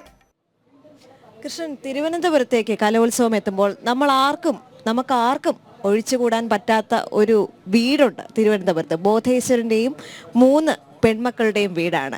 പ്രകൃതിയെ സ്നേഹിച്ച, മണ്ണിനെ സ്നേഹിച്ച, കലയെ സ്നേഹിച്ച, അല്ലേ, 3 പെൺമക്കളുള്ള ബോധേശ്വരന്റെ വരികളാണ് സുകുമാരി ടീച്ചറുടേത്. ആ ഓർമ്മകൾ പേറുന്ന ആ വീട് ഒരുപക്ഷെ ഇവിടേക്ക് എത്തുന്ന ഒരു കുട്ടിയും അത് മിസ് ചെയ്യരുത്. കാരണം അത് അത്രമേൽ സുന്ദരമായ ഓർമ്മകളുടെ കൂടാരമാണ്. ആ റിപ്പോർട്ട്. തലസ്ഥാനത്തെ നന്ദാവന നഗരിയിൽ വൃന്ദാവനം എന്നൊരു വീട്. ഉമ്മറപ്പടി കയറി ഉള്ളിലെത്തുമ്പോൾ ഒരു കാലത്തിന്റെ സമരഭൂമികളിൽ ഉയർന്നു കേട്ട ഒരു ഗാനം ഉള്ളിൽ മുഴങ്ങും. ജയ ജയ കോമള കേരള ധരണി ജയ ജയ മാമക പൂജിത ജനനി മലയജ സുരഭില മാരുതനേൽക്കും മലയാളം മാമകരാജ്യം. സമരസപ്പെടാത്ത സമരനായകൻ ഹൃദയം കൊണ്ടെഴുതിയ ഗാനം ഒടുവിൽ കേരളത്തിന്റെ സാംസ്കാരിക ഗാനമായി. എഴുതിത്തീർത്ത പുസ്തകങ്ങളും അമ്മ മലയാളം ഉള്ളിടത്തോളം കാലം ഓർക്കപ്പെടും.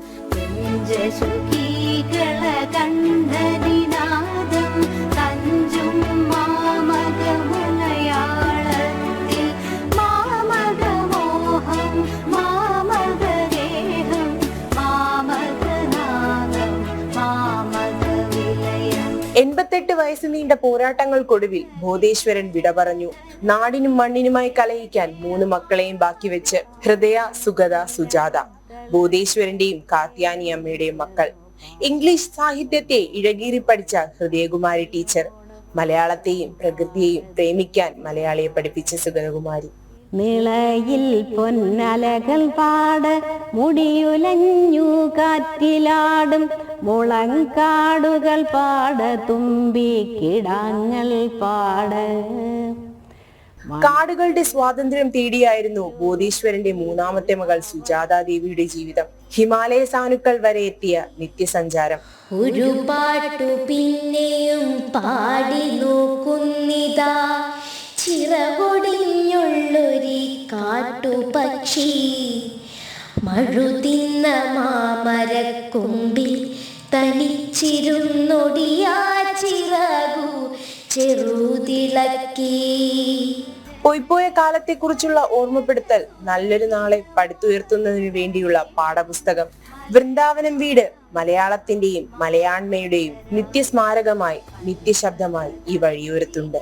കലാമാമാങ്കത്തിന് കാതങ്ങൾ താണ്ടിയെത്തുന്ന ഓരോ വിദ്യാർത്ഥിയെയും മാടി വിളിച്ചുകൊണ്ട് പുതുതലമുറയുടെ നല്ല നാളേക്കായി ഒരു പിടി മരിക്കാത്ത വരികളേകിയ ശേഷമാണ് സുഗതകുമാരി ടീച്ചർ നമ്മെ വിട്ടുപോയത്. ക്യാമറാമാൻ രഞ്ജിത്ത് മോഹനൊപ്പം ശ്രീനന്ദ, ജനം, തിരുവനന്തപുരം.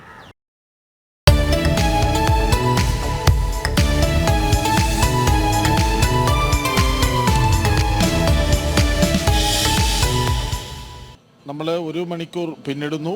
അടുത്ത 1 മണിക്കൂർ എന്തൊക്കെ സംഭവിക്കാനിരിക്കുന്നു എന്നറിയണം. ഏതായാലും നമുക്കിപ്പോൾ ഒരു വിശിഷ്ട അതിഥിയുണ്ട്, അദ്ദേഹത്തിലേക്ക് വരാം. അതിനു മുമ്പ് പ്രധാന തലക്കെട്ടുകൾ നോക്കാം.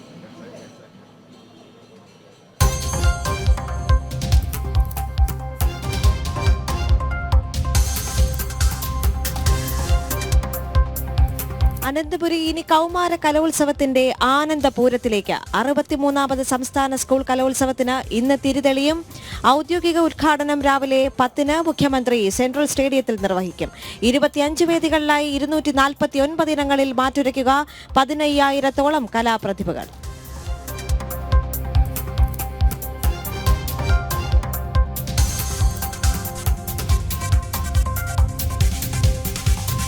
ആരോഗ്യ സുരക്ഷയില്ലാതെ കലോത്സവം. കലോത്സവത്തിൽ നിസ്സഹകരണവുമായി ഡോക്ടർമാർ. 25 വേദികളിലും ഡോക്ടർമാരുടെ സേവനമുണ്ടാകില്ല. സഹകരിക്കാനാവില്ലെന്ന് DMOയ്ക്ക് ഡോക്ടർമാരുടെ കത്ത്.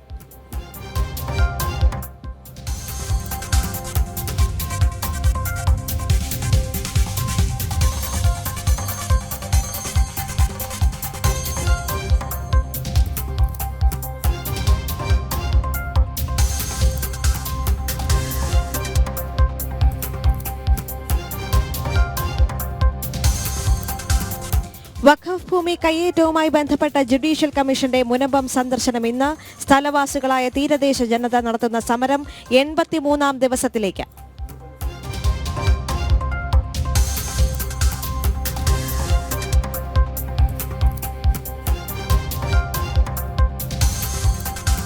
ക്രിസ്മസ് ചോദ്യപേപ്പർ ചോർച്ചയിൽ എങ്ങുമെത്താതെ അന്വേഷണം. ഒളിവിൽ പോയ MS സൊല്യൂഷൻ CEO മുഹമ്മദ് ഷുഹൈബിന്റെ മുൻകൂർ ജാമ്യാപേക്ഷ കോടതി ഇന്ന് വീണ്ടും പരിഗണിക്കും.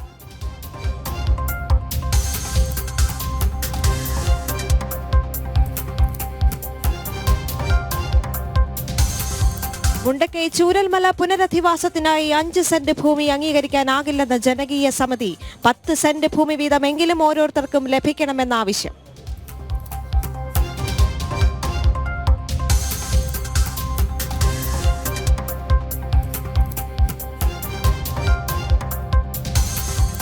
സനാതനധർമ്മത്തിന്റെ വക്താവല്ല ഗുരുദേവൻ എന്ന മുഖ്യമന്ത്രിയുടെ പരാമർശത്തെ വിമർശിച്ച് സ്വാമി ചിദാനന്ദപുരി.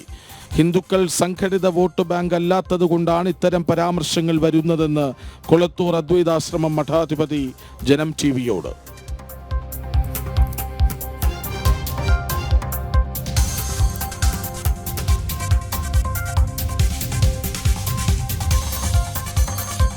എരുമേലിയിലെ നിർദ്ദിഷ്ട ചെറുവള്ളി വിമാനത്താവളത്തിനായി ഭൂമി ഏറ്റെടുക്കൽ നടപടികളുമായി സർക്കാർ മുന്നോട്ട്. സാമൂഹ്യ പ്രത്യാഘാത പഠന റിപ്പോർട്ട് വിലയിരുത്താൻ 9 അംഗ സമിതി രൂപീകരിച്ചു. ശുപാർശകൾ 2 മാസത്തിനകം സമർപ്പിക്കും.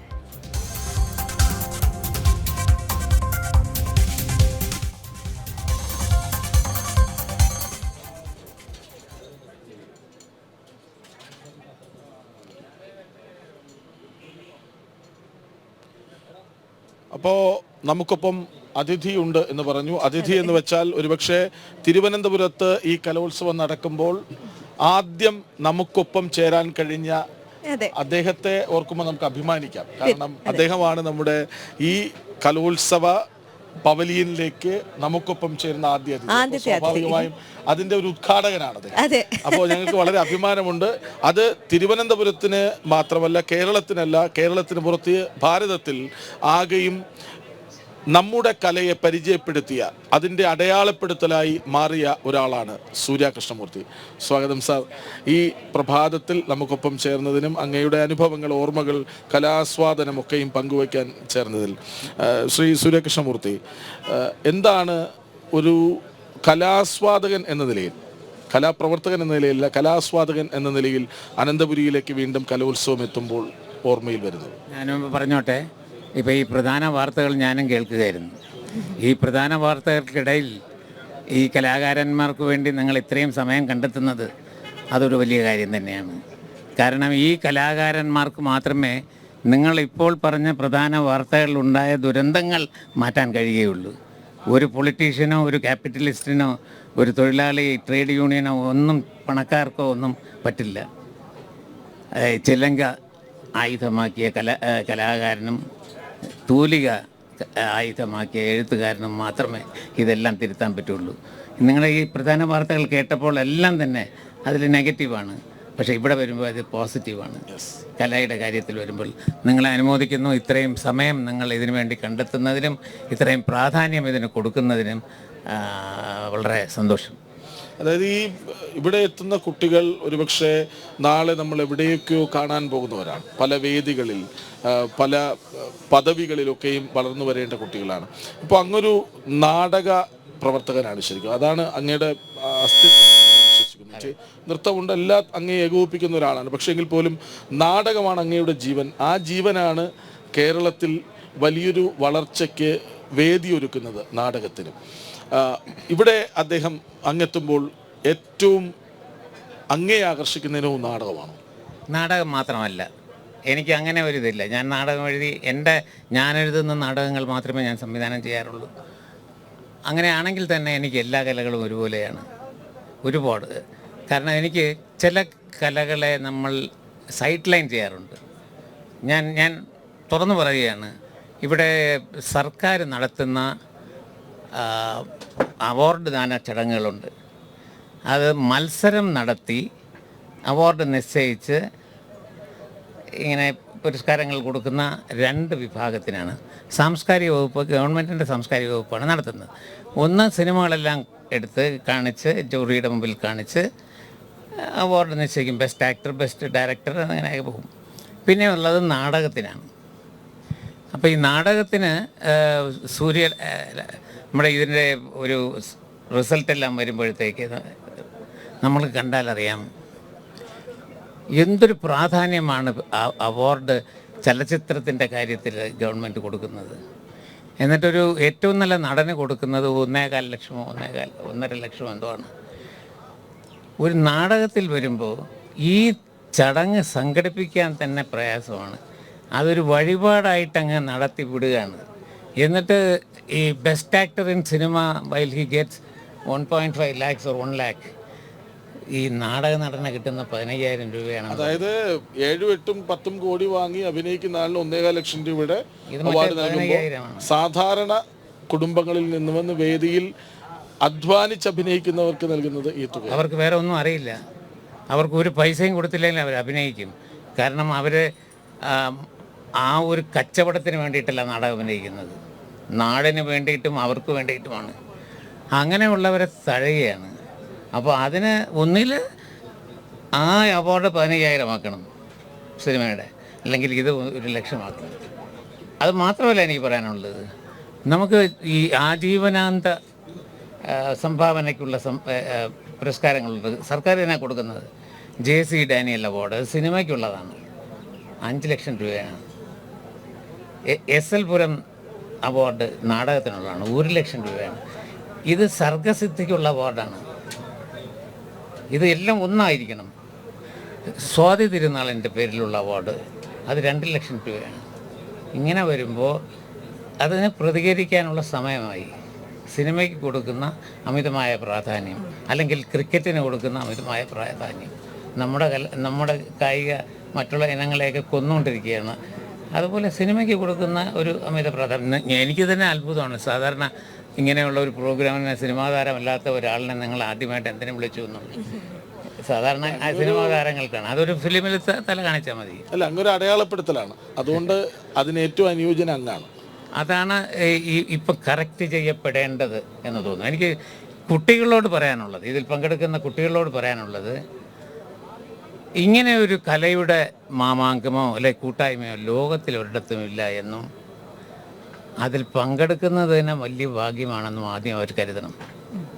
പിന്നെ അവർ മനസ്സിലാക്കേണ്ട ഒരു കാര്യം, ഇത് വിദ്വേഷത്തിൻ്റെയും വെറുപ്പിൻ്റെയും മത്സരത്തിൻ്റെയും ഒന്നും വേദിയല്ല. സ്നേഹത്തിൻ്റെയും ആശ്വാസത്തിൻ്റെയും സാന്ത്വനത്തിൻ്റെയും ഒക്കെ വേദിയാവണം. കലയെന്ന് പറയുന്നത് അതാണ്. ഒരമ്മയുടെ താരാട്ട് എത്ര ദിവ്യമാണോ അതുപോലെയാണ് കല. ഒരു കല എന്നത് മത്സരത്തിൽ കൂടി മാറ്റുരച്ച് നോക്കി വിധി നിർണ്ണയിക്കേണ്ട ഒന്നല്ല, അത് കായികമാണ്. അതും നമ്മൾ മനസ്സിലാക്കേണ്ടതാണ്. അതുകൊണ്ട് ഞാൻ ഒരു വലിയ പ്രഖ്യാപനം ഇവിടെ നടത്തും. ഇതിൽ പങ്കെടുത്ത എല്ലാ കുട്ടികളും വിജയികളായി ഞാൻ പ്രഖ്യാപിക്കും. അത് ശരിയാണ്. കാരണം കലോത്സവം എന്നാണ് പേര്, പക്ഷേ വേദിയിൽ നടക്കുന്നത് മത്സരമാണ് കുട്ടികൾ തമ്മിലുള്ള. ശരിക്കും ഇതൊരു മത്സരമാണോ ഉത്സവമാണോ? ഇത് മത്സരമാകാതിരിക്കണം, ഉത്സവമാവണം. അതുകൊണ്ടാണ് ഞാൻ പറഞ്ഞത് ഇതിൽ പങ്കെടുത്ത എല്ലാവരെയും വിജയികളായിട്ട് ഞാൻ പ്രഖ്യാപിക്കുന്നു. ഇതിൽ നിന്ന് ഉരുത്തിരിഞ്ഞ് വരേണ്ടത് നല്ല ഹൃദയവും നല്ല മനസ്സുമുള്ള കലാപ്രതിഭകളാണ്.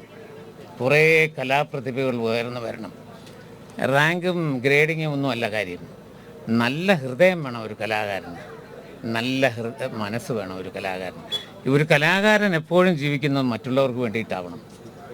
ഈ സിനിമയിലോട്ടുള്ള ചവിട്ടുപടി ആകരുത് ഒരു ഇത്, അല്ലെങ്കിൽ പണം സമ്പാദിക്കാനുള്ള ഒരു ഇതല്ല കല. കലയെന്നുള്ളത് ദൈവം കൊടുത്തിട്ടുള്ള ഒരു വരദാനമാണ്. അത് മറ്റുള്ളവർക്ക് വേണ്ടി ഉപയോഗിക്കാനുള്ളതാണ്. അത് നമ്മൾ മനസ്സിലാക്കിയേ പറ്റൂ. ഇപ്പം അതിനെ കച്ചവടം ചെയ്താൽ അയാളെ പിന്നെ കലാകാരനെന്ന് വിളിക്കരുത്, കച്ചവടക്കാരനെന്ന് വിളിക്കണം. ഒരാൾ അയാളുടെ കല വന്നിട്ട് ഞാനിവിടെ വന്ന് പാട്ട് പാടാൻ ഡാൻസ് എനിക്ക് 1 ലക്ഷം രൂപ വരണം എന്ന് പറഞ്ഞാൽ അന്ന് മുതൽ അയാൾ കച്ചവടക്കാരനാണ്, കലാകാരനല്ല. പക്ഷെ എൻ്റെ അമ്മ പാടുമ്പോഴേ, താരാട്ട് പാടുമ്പോൾ എനിക്ക് ഇരുട്ട് വലിയ പേടിയായിരുന്നു പണ്ട് കുഞ്ഞുനാളിൽ, 1 വയസ്സോ 2 വയസ്സൊക്കെ ഉള്ളപ്പോൾ. അമ്മ എന്നെ ഇരുട്ടിൽ കൊണ്ടുപോയി ഇരുത്തിയിട്ട് അർജുനൻ, ഫൽഗുനൻ, പാർത്ഥൻ, വിജയൻ എന്ന് പാടും. അമ്മയ്ക്ക് പാട്ടിൻ്റെ ഒന്നും അറിയില്ല, സ്വരം എന്ന് പറഞ്ഞാൽ എന്താ അറിയില്ല, ശ്രുതി എന്ന് പറഞ്ഞാൽ അറിയില്ല, ഒന്നും അറിയില്ല. പക്ഷെ അമ്മ പാടിയ ആ പാട്ടാണ് ഏറ്റവും ദിവ്യമായ പാട്ടെന്ന് ഞാൻ കരുതുന്നു. കാരണം അമ്മ തിരികെ ഒന്നും പ്രതീക്ഷിച്ചിട്ടല്ല പാടുന്നത്. അങ്ങനെയുള്ള എത്രയോ പേരുണ്ട് നമ്മുടെ ഇടയിൽ, തൻ്റെ കല മറ്റുള്ളവർക്ക് ആശ്വാസമാകുന്ന രീതിയിൽ പ്രവർത്തിക്കുന്നവർ. അതിൽ മറ്റൊരു സന്ദേശം കൂടി ഉണ്ടല്ലോ, ഇരുട്ടിൽ കൊണ്ടിരുത്തിയായിരുന്നു ആ പാട്ട് പാടിയിരുന്നത്. ഇരുട്ടിനെ ഭയമുള്ള ഒരു കുട്ടിയായിരുന്നപ്പോൾ തന്നെ. അതുപോലെ തന്നെ ഇന്നും നമ്മുടെ കുട്ടികൾക്ക് പരാജയത്തെ ഭയങ്കര ഭയമാണ്. അവർക്ക് ആ പരാജയത്തിലേക്ക് എത്തുമ്പോൾ വലിയ മാനസിക സമ്മർദ്ദം ഉണ്ടാകുന്ന ഒരു കാര്യവും കൂടിയുണ്ട്. അതിനെ അതിജീവിക്കാനും കൂടി കുട്ടികൾ സ്കൂളുകളിൽ നിന്ന് തന്നെ പഠിക്കണം. ഇത് വളരെ വളരെ ഇമ്പോർട്ടൻ്റ് ആയിട്ടൊരെണ്ണമാണ്. അവർ ടെൻഷൻ കാരണം. ഇത് ഈ കാര്യത്തിൽ മാത്രമല്ല, മെഡിക്കൽ കോളേജിലെ അല്ലെങ്കിൽ എഞ്ചിനീയറിംഗ് കോളേജിൽ അഡ്മിഷൻ ടെസ്റ്റ് എഴുതുമ്പം അത് കിട്ടിയില്ലെങ്കിൽ എന്താകും എന്നുള്ളൊരു ഇതുണ്ട്. എനിക്ക് 26 കൊല്ലങ്ങൾക്ക് മുമ്പ് ഒരു ഹാർട്ട് സർജറി നടത്തിയിരുന്നു. 26 കൊല്ലങ്ങൾക്ക് മുമ്പ് എന്നോടൊപ്പം ഉണ്ടായിരുന്ന എല്ലാം സ്റ്റുഡൻസാണ്. ആ വാർഡിൽ 8 ഓപ്പറേഷൻസാണ് ഒരുമിച്ച് നടത്തുന്നത്. Doctor KM Cherian. അതിൽ 7 പേരും സ്റ്റുഡൻസാണ്. മെഡിക്കൽ കോളേജിൽ അഡ്മിഷൻ കിട്ടുമോ ഇല്ലയോ എന്ന് പേടിച്ച് ടെൻഷനായിട്ട് ഹൃദയത്തിൻ്റെ പ്രോബ്ലം വന്നവരാണ്. എനിക്ക് വന്നത് ക്രിയേറ്റീവ് ടെൻഷനാണ്. എൻ്റെ ഒരു നാടകമോ എൻ്റെ ഒരു മെഗാ ഷോയോ എൻ്റെ ഒരു ലൈറ്റ് ആൻഡ് സൗണ്ട് ഷോയോ അവതരിപ്പിക്കുമ്പോൾ എനിക്കുണ്ടാകുന്ന ടെൻഷൻ അന്നുള്ളത് ഇപ്പോഴും ഉണ്ട്. അതുകൊണ്ട് അദ്ദേഹം നേരത്തെ ചെയ്തതാണ്. പക്ഷേ ഈ കുട്ടികളാണ് എൻ്റെ കൂടെ ഇപ്പം കിടന്നതെന്ന് പറയുമ്പോൾ വിശ്വസിക്കാൻ പ്രയാസമാണ്. അത്രയ്ക്ക് ടെൻഷനാണ്. അത് മാതാപിതാക്കളാണ് കൂടുതൽ ശ്രദ്ധിക്കേണ്ടത്. അധ്യാപകരും ശ്രദ്ധിക്കണം. അവർക്ക് ഒരുപാട് പേരുണ്ട്.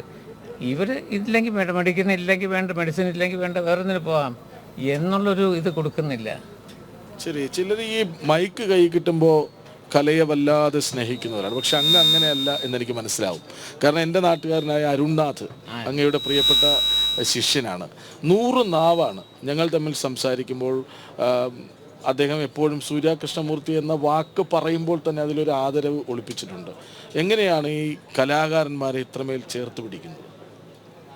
ഞാനൊരു വ്യത്യാസമില്ല. ഞങ്ങൾ ഒരുമിച്ച് ഒരു ടീം വർക്കായിട്ടാണ് പോകുന്നത്. എപ്പോഴും എല്ലാ കാര്യത്തിലും ഒരു ടീം വർക്കാണ്. ഇപ്പം നാടകം ഞാൻ എഴുതിയാൽ എൻ്റെ ഒരു സംഭാഷണം തന്നെ അവർ ഉരുവിടണം എന്നില്ല.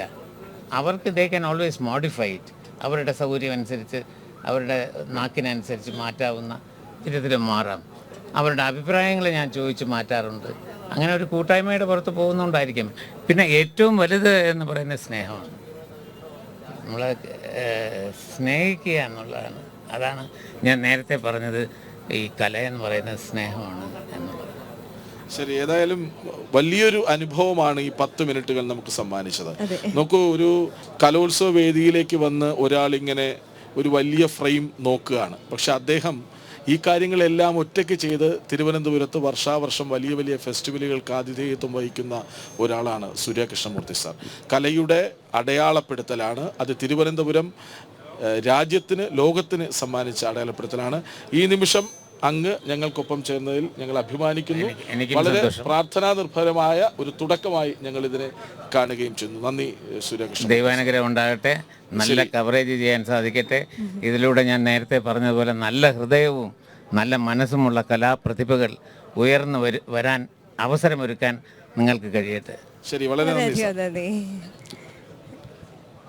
അപ്പോൾ നമുക്ക് ഏതായാലും ഇനി മറ്റു വാർത്തകളിലേക്ക് കലോത്സവത്തിന്റെ ഭക്ഷണം വളരെ പ്രധാനപ്പെട്ട ഒന്നാണല്ലോ. നമ്മുടെ കലവറയിൽ നമ്മുടെ ടിൻറ്റു അഞ്ജലിദാസ് എന്ന ടിൻറ്റു ദാസ് അവിടെ ചേരുന്നുണ്ട്. ടിൻറ്റു, അവിടെ കലവറയിൽ എല്ലാം ഒരുങ്ങി കഴിഞ്ഞോ? കാരണം ഞങ്ങൾക്ക് എല്ലാവർക്കും വിശക്കുന്നുണ്ട്, അങ്ങോട്ടേക്ക് പോവേണ്ട സമയമായി. പ്രേക്ഷകർക്കും നമുക്ക് എന്തെങ്കിലും അവിടെ നിന്ന് കൊടുക്കാൻ കഴിയുമോ എന്ന് കൂടി നോക്കണം. അവിടെ ധനമന്ത്രി KN ബാലഗോപാൽ ഊട്ടുപുരയുടെ ഉദ്ഘാടനം നിർവഹിക്കുകയാണ്. അപ്പോൾ നമുക്ക് അവിടേക്ക് പോകാൻ. ടിൻറ്റു ദാസ് പറയൂ. നിങ്ങൾക്ക് ദേവിക ദൃശ്യങ്ങൾ കാണാൻ സാധിക്കും. ധനമന്ത്രി KN ബാലഗോപാൽ ഊട്ടുപുരയിൽ എത്തിയിട്ടുണ്ട്. 8 മണിയോട് കൂടി ഊട്ടുപുരയിൽ ഈ ഭക്ഷണം അദ്ദേഹമാണ് കുട്ടികൾക്ക് വിളമ്പി കൊടുക്കുക. അതിനുശേഷമാണ് ഊട്ടുപുരയില് മറ്റുള്ളവരെല്ലാവരും ഒരുമിച്ചിരുന്ന് ഭക്ഷണം കഴിക്കും. രാവിലെ ഇവിടെ എല്ലാം തയ്യാറായിട്ടുണ്ട്. ഉപ്പുമാവാണെന്നാണ് തോന്നുന്നത്, കാരണം നല്ല തിരക്കുണ്ട് ഇവിടെ. അതെ, ഉപ്പുമാവാണ് രാവിലെ. ഉപ്പുമാവ് റെഡി ആയിട്ടുണ്ട്. അപ്പൊ അദ്ദേഹം എത്തി എല്ലാവർക്കും വിളമ്പി കൊടുക്കുകയാണ്.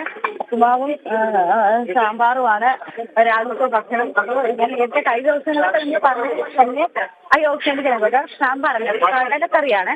അപ്പോ രാവിലെ എല്ലാം റെഡി ആയിട്ടുണ്ട്.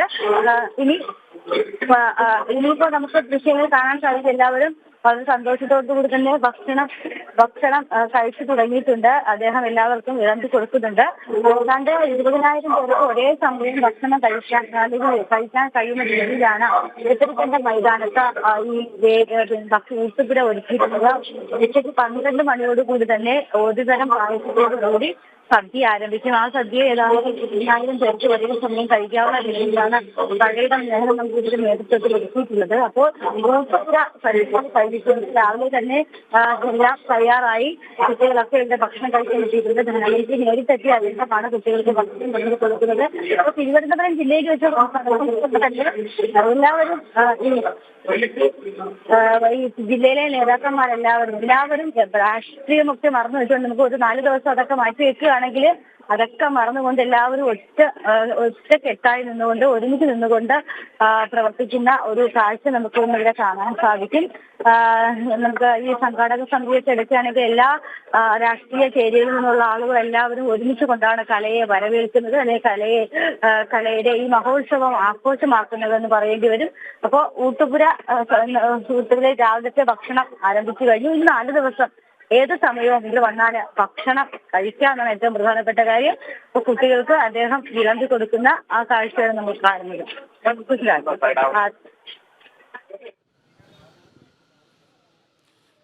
അഞ്ജലിദാസ്, അപ്പോ ഈ പറഞ്ഞ് പുകഴ്ത്തി വന്നത് കേട്ടപ്പോൾ തന്നെ മനസ്സിലായി ഇനിയിപ്പോ അവിടുന്ന് കഴിച്ചിട്ടേ ഉണ്ടാവൂല്ലേ മടക്കം? കഴിച്ചിട്ടേ ഇനി അങ്ങോട്ടേക്കുള്ളൂ.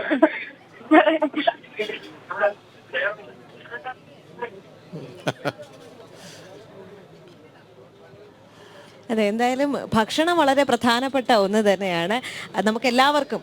അതുപോലെ തന്നെ പഴയിടത്തിന്റെ സദ്യ എന്ന് കേൾക്കുമ്പോൾ, അല്ലെങ്കിൽ പഴയിടത്തിന്റെ ഭക്ഷണം എന്ന് കേൾക്കുമ്പോൾ തന്നെ നാവിൽ അല്ലെ വല്ലാത്തൊരു കൊതിയാണ്. പേരിലേ ഉള്ളൂ, പാചകത്തിൽ പുതിയ ഇടമാണ്.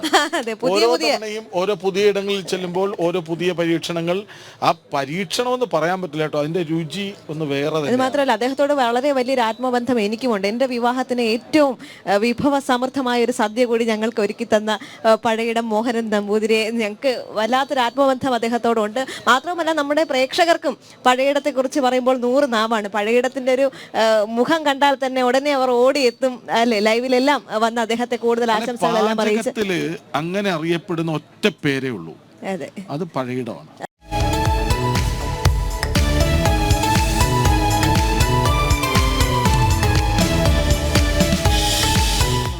കലോത്സവത്തിൻ്റെ വേദികൾക്ക് സമീപം ആൾക്കാരുടെ ഇടപെടൽ, ചിരി ഒക്കെയും പോസിറ്റീവ് എനർജിയാണ് നമുക്ക് നൽകുന്നത്. മത്സരാവേശം, ആ മത്സരാവേശം എന്ന് വാക്കിനെ ഉപയോഗിക്കുന്നില്ല, ഉത്സവാവേശം.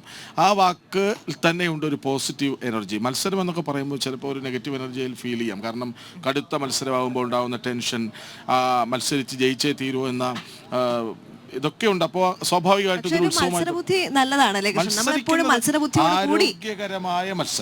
ആരോഗ്യകരമായ മത്സരം നല്ലതാണ്. പക്ഷെ അങ്ങനെ അല്ല പലപ്പോഴും ഉണ്ടാവുക. എന്തായാലും ഈ ഉത്സവത്തിൽ ആകെ ഒരു പോസിറ്റീവായ വൈബാണുള്ളത്. പക്ഷെ അതിനിടയിൽ ഒരു നെഗറ്റീവായ വാർത്ത കൊടുക്കാതെ പോയി. കാരണം ഡോക്ടർമാർ നിസ്സഹകരിക്കുകയാണ്, ഞങ്ങൾ ഒരു വേദിയിലും ഉണ്ടാവില്ല എന്നറിയിച്ചിരിക്കുകയാണ്.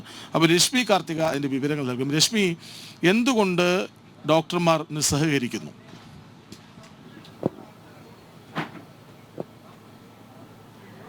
കൃഷ്ണരാജ്, ഈ ഒരു തുടക്കത്തിൽ തന്നെ ഇത്തരത്തിലൊരു നെഗറ്റീവായ വാർത്ത പറയുന്നതിൽ വിഷമമുണ്ട്. നേരത്തെ തന്നെ ആരോഗ്യ മന്ത്രി ഒരു ഉത്തരവ് പുറത്തിറക്കിയിട്ടുണ്ട്, ഒരു നിർദ്ദേശം പുറത്തിറക്കിയിട്ടുണ്ട്. അതായത് നമ്മുടെ ഈ കലോത്സവത്തിന്റെ 25 വേദികളിലും ഡോക്ടർമാരെ നിയോഗിച്ചിട്ടുണ്ടായിരുന്നു. അതായത് നമുക്കറിയാം, സ്വാഭാവികമായും കുട്ടികളൊക്കെ കുഴഞ്ഞു വീഴുന്ന ഒരു സാഹചര്യം, പലർക്കും ആരോഗ്യ പ്രശ്നങ്ങളൊക്കെ ഉണ്ടാവുകയൊക്കെ ചെയ്യാറുണ്ട്. അപ്പൊ അതിനുവേണ്ടി മുൻകരുതലിന്റെ ഭാഗമായിട്ടാണ് ഈ ഡോക്ടർമാരെ ഓരോ വേദിയിലും നിയോഗിച്ചിരുന്നത്. പക്ഷെ ആ ഡോക്ടർമാരൊന്നും എത്തില്ല എന്നുള്ളതാണ് നിലവിൽ ഇപ്പോൾ KGMO, Kerala government medical officers association ഒരു ഉത്തരവ് പുറത്തിറക്കിയിരിക്കുന്നത്. അവർ എത്തില്ല എന്നുള്ളതാണ് അറിയിച്ചിരിക്കുന്നത്. കാരണം ആര്യനാട് സാമൂഹ്യ ആരോഗ്യ കേന്ദ്രത്തിലെ അസിസ്റ്റന്റ് സർജനെ ആരോഗ്യവകുപ്പ് സസ്പെൻഡ് ചെയ്യുന്ന ഒരു സാഹചര്യം ഉണ്ടായിരുന്നു. അത് ഇത്തരത്തിൽ ഡ്യൂട്ടി നോക്കേണ്ട സമയത്ത് സ്വകാര്യ പ്രാക്ടീസ് പോയി എന്നുള്ളതായിരുന്നു ആരോഗ്യവകുപ്പ് കണ്ടെത്തിയ ഒരു കാര്യം. അതിന്റെ അടിസ്ഥാനത്തിലാണ് ആ ഡോക്ടറെ സസ്പെൻഡ് ചെയ്തത്. പക്ഷേ ഈ KGMO പറയുന്നത് കൃത്യമായ ഒരു അന്വേഷണത്തിന്റെ അടിസ്ഥാനത്തിലല്ലാതെ മാധ്യമ വാർത്തകളുടെ അടിസ്ഥാനത്തിലാണ്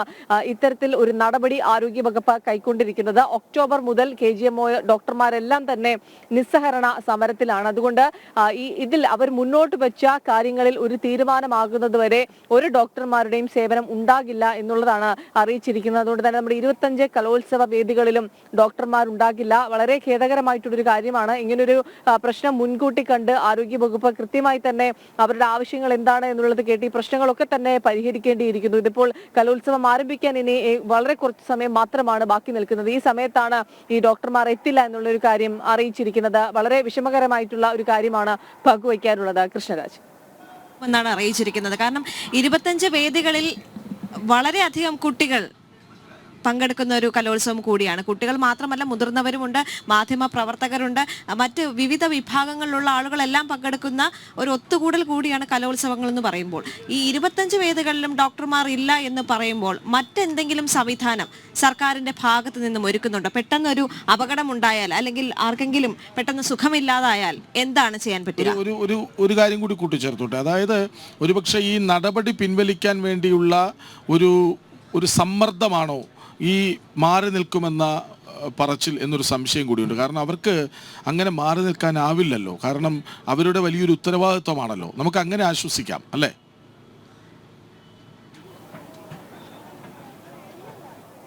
തീർച്ചയായും ഇത് ഡോക്ടർമാരുടെ ഒരു ഉത്തരവാദിത്തമാണ്. കാരണം ഇത് അവരുടെ എല്ലാവരുടെയും കൂടി ഒരു കലയാണ് ഈ ഒരു കലോത്സവം എന്ന് പറയുന്നത് തന്നെ. അപ്പോൾ ഇത്രത്തോളം കുട്ടികളുണ്ട്.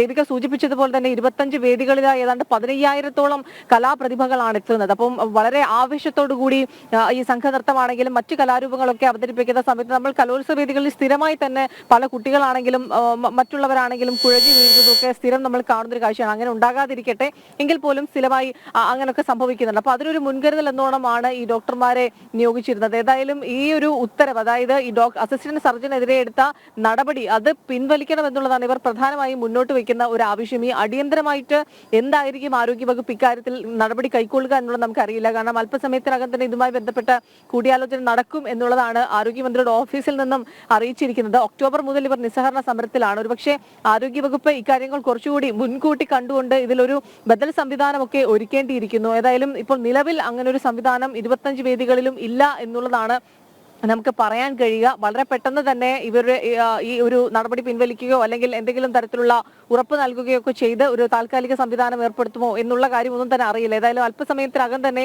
ഇതുമായി ബന്ധപ്പെട്ടുള്ള കൂടിയാലോചനകൾ നടക്കും എന്നുള്ളത് ആരോഗ്യമന്ത്രിയുടെ ഓഫീസിൽ നിന്നും അറിയിച്ചിട്ടുണ്ട്. കൃഷ്ണരാജ്.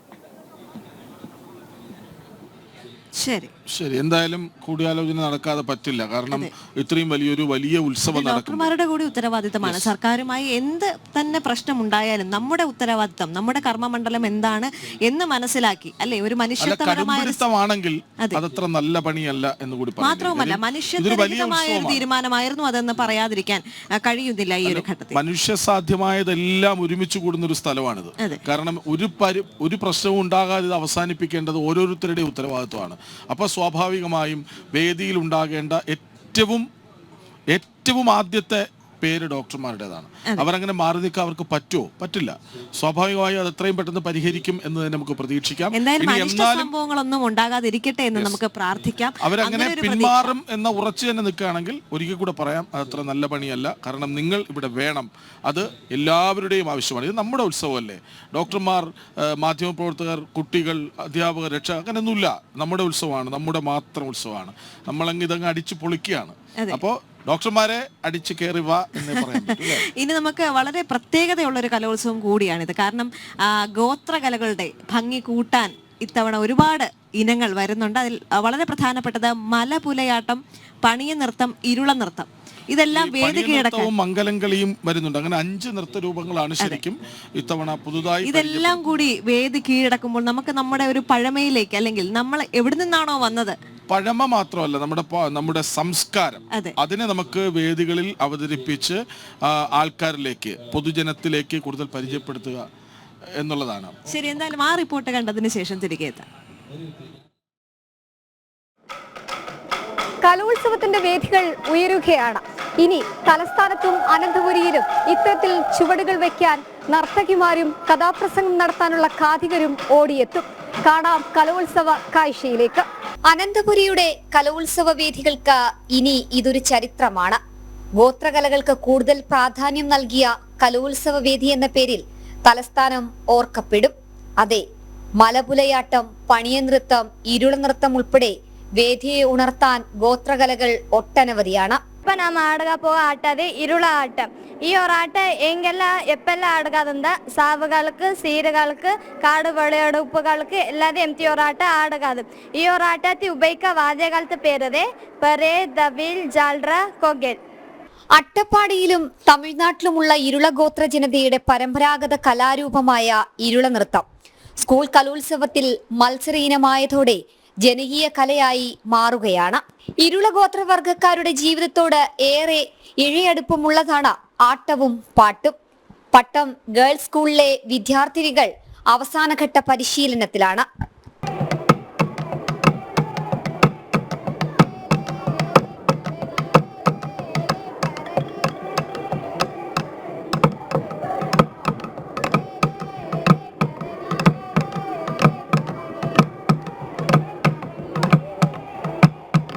വയനാട് ജില്ലയിലെ പണിയ വിഭാഗക്കാരുടെ തനത് കലാരൂപമാണ് പണിയ നൃത്തം. വൃത്താകൃതിയിൽ ചുവടുവെച്ച് അവരെത്തുകയാണ് കലോത്സവ വേദിയിലേക്ക്.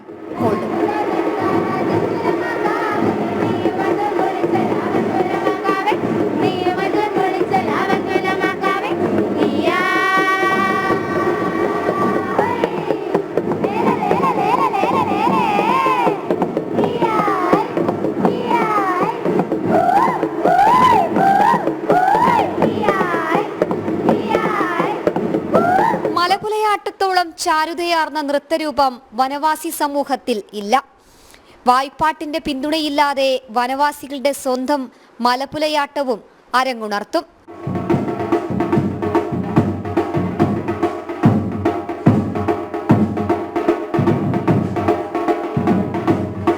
ഒരു ദൈവമുണ്ട്, മീനാക്ഷി അമ്മയെന്നാണ് പേര്. ആ അമ്മേനെ പ്രീതിപ്പെടുത്താനായിട്ട് അവർ കാട്ടിൽ നിന്ന് മരിച്ചിനി തേൻ ഇതൊക്കെ ശേഖരിച്ച് വെച്ച് ഈ മീനാക്ഷി അമ്മയെ പ്രീതിപ്പെടുത്താനായിട്ടാണ് ഈ നൃത്തം അവതരിപ്പിക്കുന്നത്. ഇത്രയും നല്ല വൃത്തിയെ പഠിപ്പിച്ച് ഇത്രയും ദൂരത്തു നിന്ന് ഇത്ര കഷ്ടപ്പെട്ടൊന്ന് പഠിപ്പിച്ചുകൊണ്ടാണ് നമ്മൾ ഇപ്പോൾ ഈ സ്റ്റേറ്റ് വരെ നിൽക്കുന്നത്. ഇനി സ്റ്റേറ്റിലും നമുക്ക് ഇതേ വിജയം എ ഗ്രേഡോട് തന്നെ നമുക്ക് ജയിക്കണമെന്നും താല്പര്യമുണ്ട്. അതിനൊത്ത് ഇവിടെ എല്ലാവരും നല്ലപോലെ പ്രാക്ടീസ് ചെയ്യുന്നുണ്ട്. സർക്കാർ പ്രഖ്യാപിച്ചതുപോലെ ഇത്തവണ മത്സര ഇനങ്ങളായി ഗോത്രകലകൾ വരുന്നതോടെ വനവാസി സമൂഹവും പ്രതീക്ഷയിലാണ്. ഒരുപാട് സന്തോഷമുണ്ട്. നമ്മുടെ ഈ കലാരൂപങ്ങളെല്ലാം തന്നെ 5 കലാരൂപങ്ങൾ സ്കൂൾ കലോത്സവങ്ങളിൽ ഉൾപ്പെടുത്തിയിട്ടുണ്ട്. അപ്പോൾ അതിൽ ഒന്നാണ് പണി നൃത്തം. ആ പണി നൃത്തം വളരെ നല്ല രീതിയിൽ കുട്ടികൾ പഠിച്ചു പ്രാക്ടീസ് ചെയ്തു വേദിയിൽ അവതരിപ്പിച്ചു എന്നുള്ളതാണ്. നമുക്കൊരു ബുദ്ധിമുട്ടുണ്ടായിരുന്നു. നമ്മുടെ പരമ്പരമായിട്ടുള്ള സ്റ്റെപ്പ്, അതുപോലെ തന്നെ പാട്ടുകൾ, കൊട്ടുകൾ എത്രത്തോളം കുട്ടികൾ ക്യാച്ച് ചെയ്യുന്നുള്ളൊരു ബുദ്ധിമുട്ടുണ്ടായിരുന്നു. പക്ഷേ കുട്ടികൾ 2-3 ദിവസം കൊണ്ട് തന്നെ കുട്ടികൾ ഇതെല്ലാം ക്യാച്ച് ചെയ്ത് പഠിച്ചു എന്നുള്ളതാണ്.